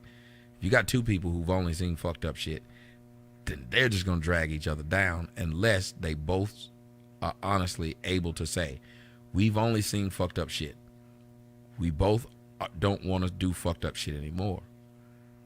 Other than that, you're going to have that same problem. I kind of think that people who have, when these women have these children, especially when they have them by multiple dudes, you will either get a woman who's tired of the fuck shit or a woman who can't differentiate between the fuck shit. So I just think the chasm is too wide. Because I've been around people who, and I've watched them with people who like women who are really cool with their fathers. They're really just fun chicks to be around. They're almost childlike in their approach. And if you've noticed, most of the women who don't have fathers, they're way older than they should be. Like, they'll be 25, but their lifespan is almost like a bitch that done live 40 years. Like, the shit they've been through, the way that they talk, the way that they act, they're way older than they should be. I can look at it when I watch my daughter. My daughter is a kid. And I think the girls who I've been around, my ex used to turn into like a little kid around her dad. And she used to treat me like that, though. She enjoyed laying up under my arms. That was her spot, lay up under your arms. If I was watching the football game, she'd just come and sit beside me. She didn't know anything about football. She'd just sit there beside me and hug up on me. The young lady in the chat room, she overly is like her. She said that her dad is her best friend. I just know she's real bubbly. Just, I don't know. It's hard to explain. walks around with a weird old hop in her step and shit like that. She's very childlike. Not that you're childish. I guess there's two different things, childish and childlike. Person that's childlike is almost like an innocent person.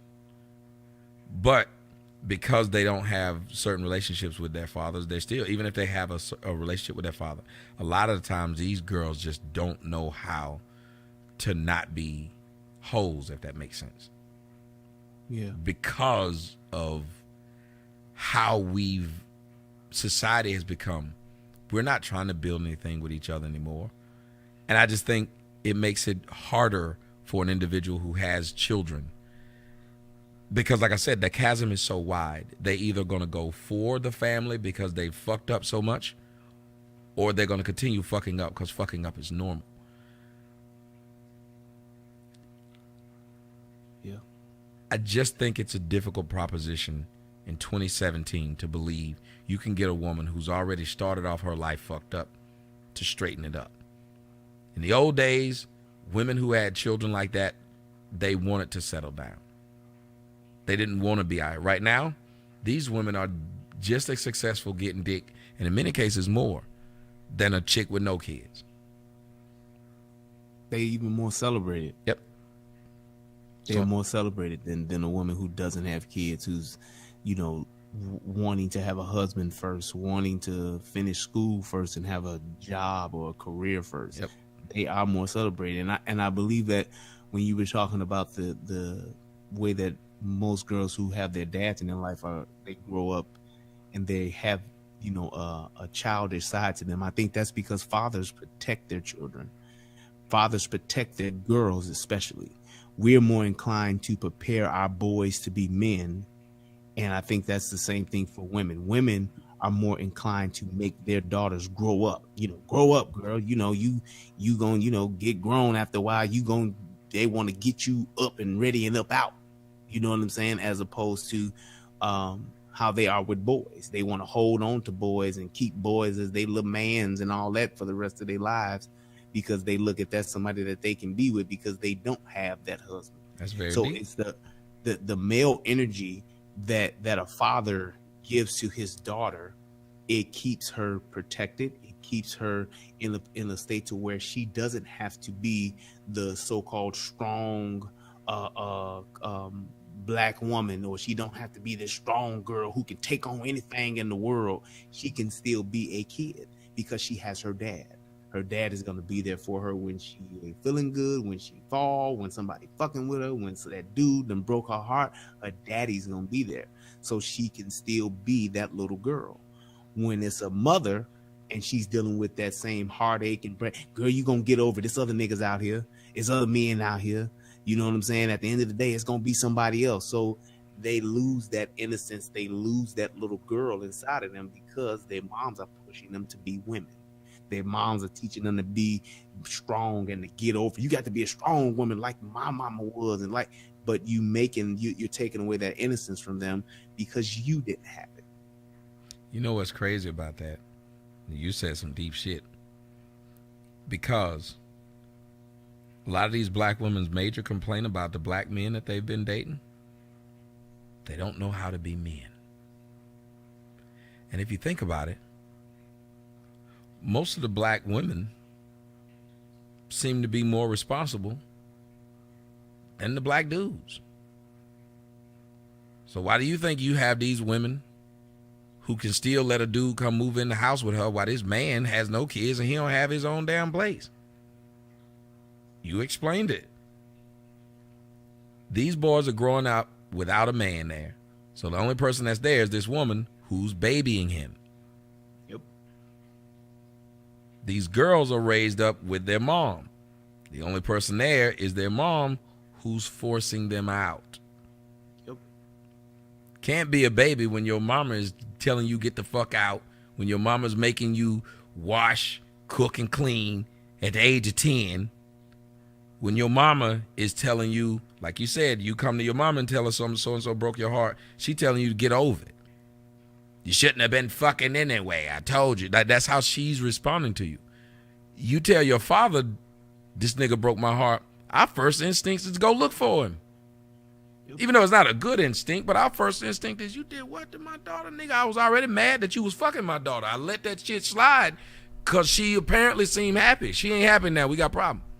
Yep. So like you said, so they can become innocent because dad is there. They don't have that. They're hardened. And most of the black chicks I talk to, them motherfuckers, they soft for a second because they trying to, like dude said, they trying to get with you. So they pretend they're not assholes. And then you get with them, and the next thing you know, they start becoming assholes. There's not much innocence in them. Most of them, innocence was taken away. Motherfuckers been fucking them since they were 12. What innocence do they have? So then you have these dudes and these women, because of how we're raising each other, because of the fact of the masculine energy, the protector. All you have left is a bunch of weak-ass dudes and masculine females. So you hit the nail right on the head. There it is. I don't have anything else to add to that. I could, but it'd be overkill. Thank you, brother. Good message is a good message. Hey, man, shout out your social media so they can find it. Yes. Yeah, you guys go to therelationshiprehab.com. Follow me on YouTube. Subscribe to me on YouTube. Share and like and watch my videos on YouTube at The Relationship Rehab. Hit me up on Instagram at The Relationship Rehab. Hit me up on Twitter at Relate Better. And catch me on Facebook at The Relationship Rehab. I got a page. Everybody can join that and post stuff and talk about stuff. It's all good. And, man, I just appreciate you guys for all the support that you guys have given me. It has been a pleasure, and I enjoy this so much. Well, I enjoy it too, brother, and this is really fun. We'll see you guys next Thursday. Again, to all you people out there in Florida, take cover and take care. God bless. We out.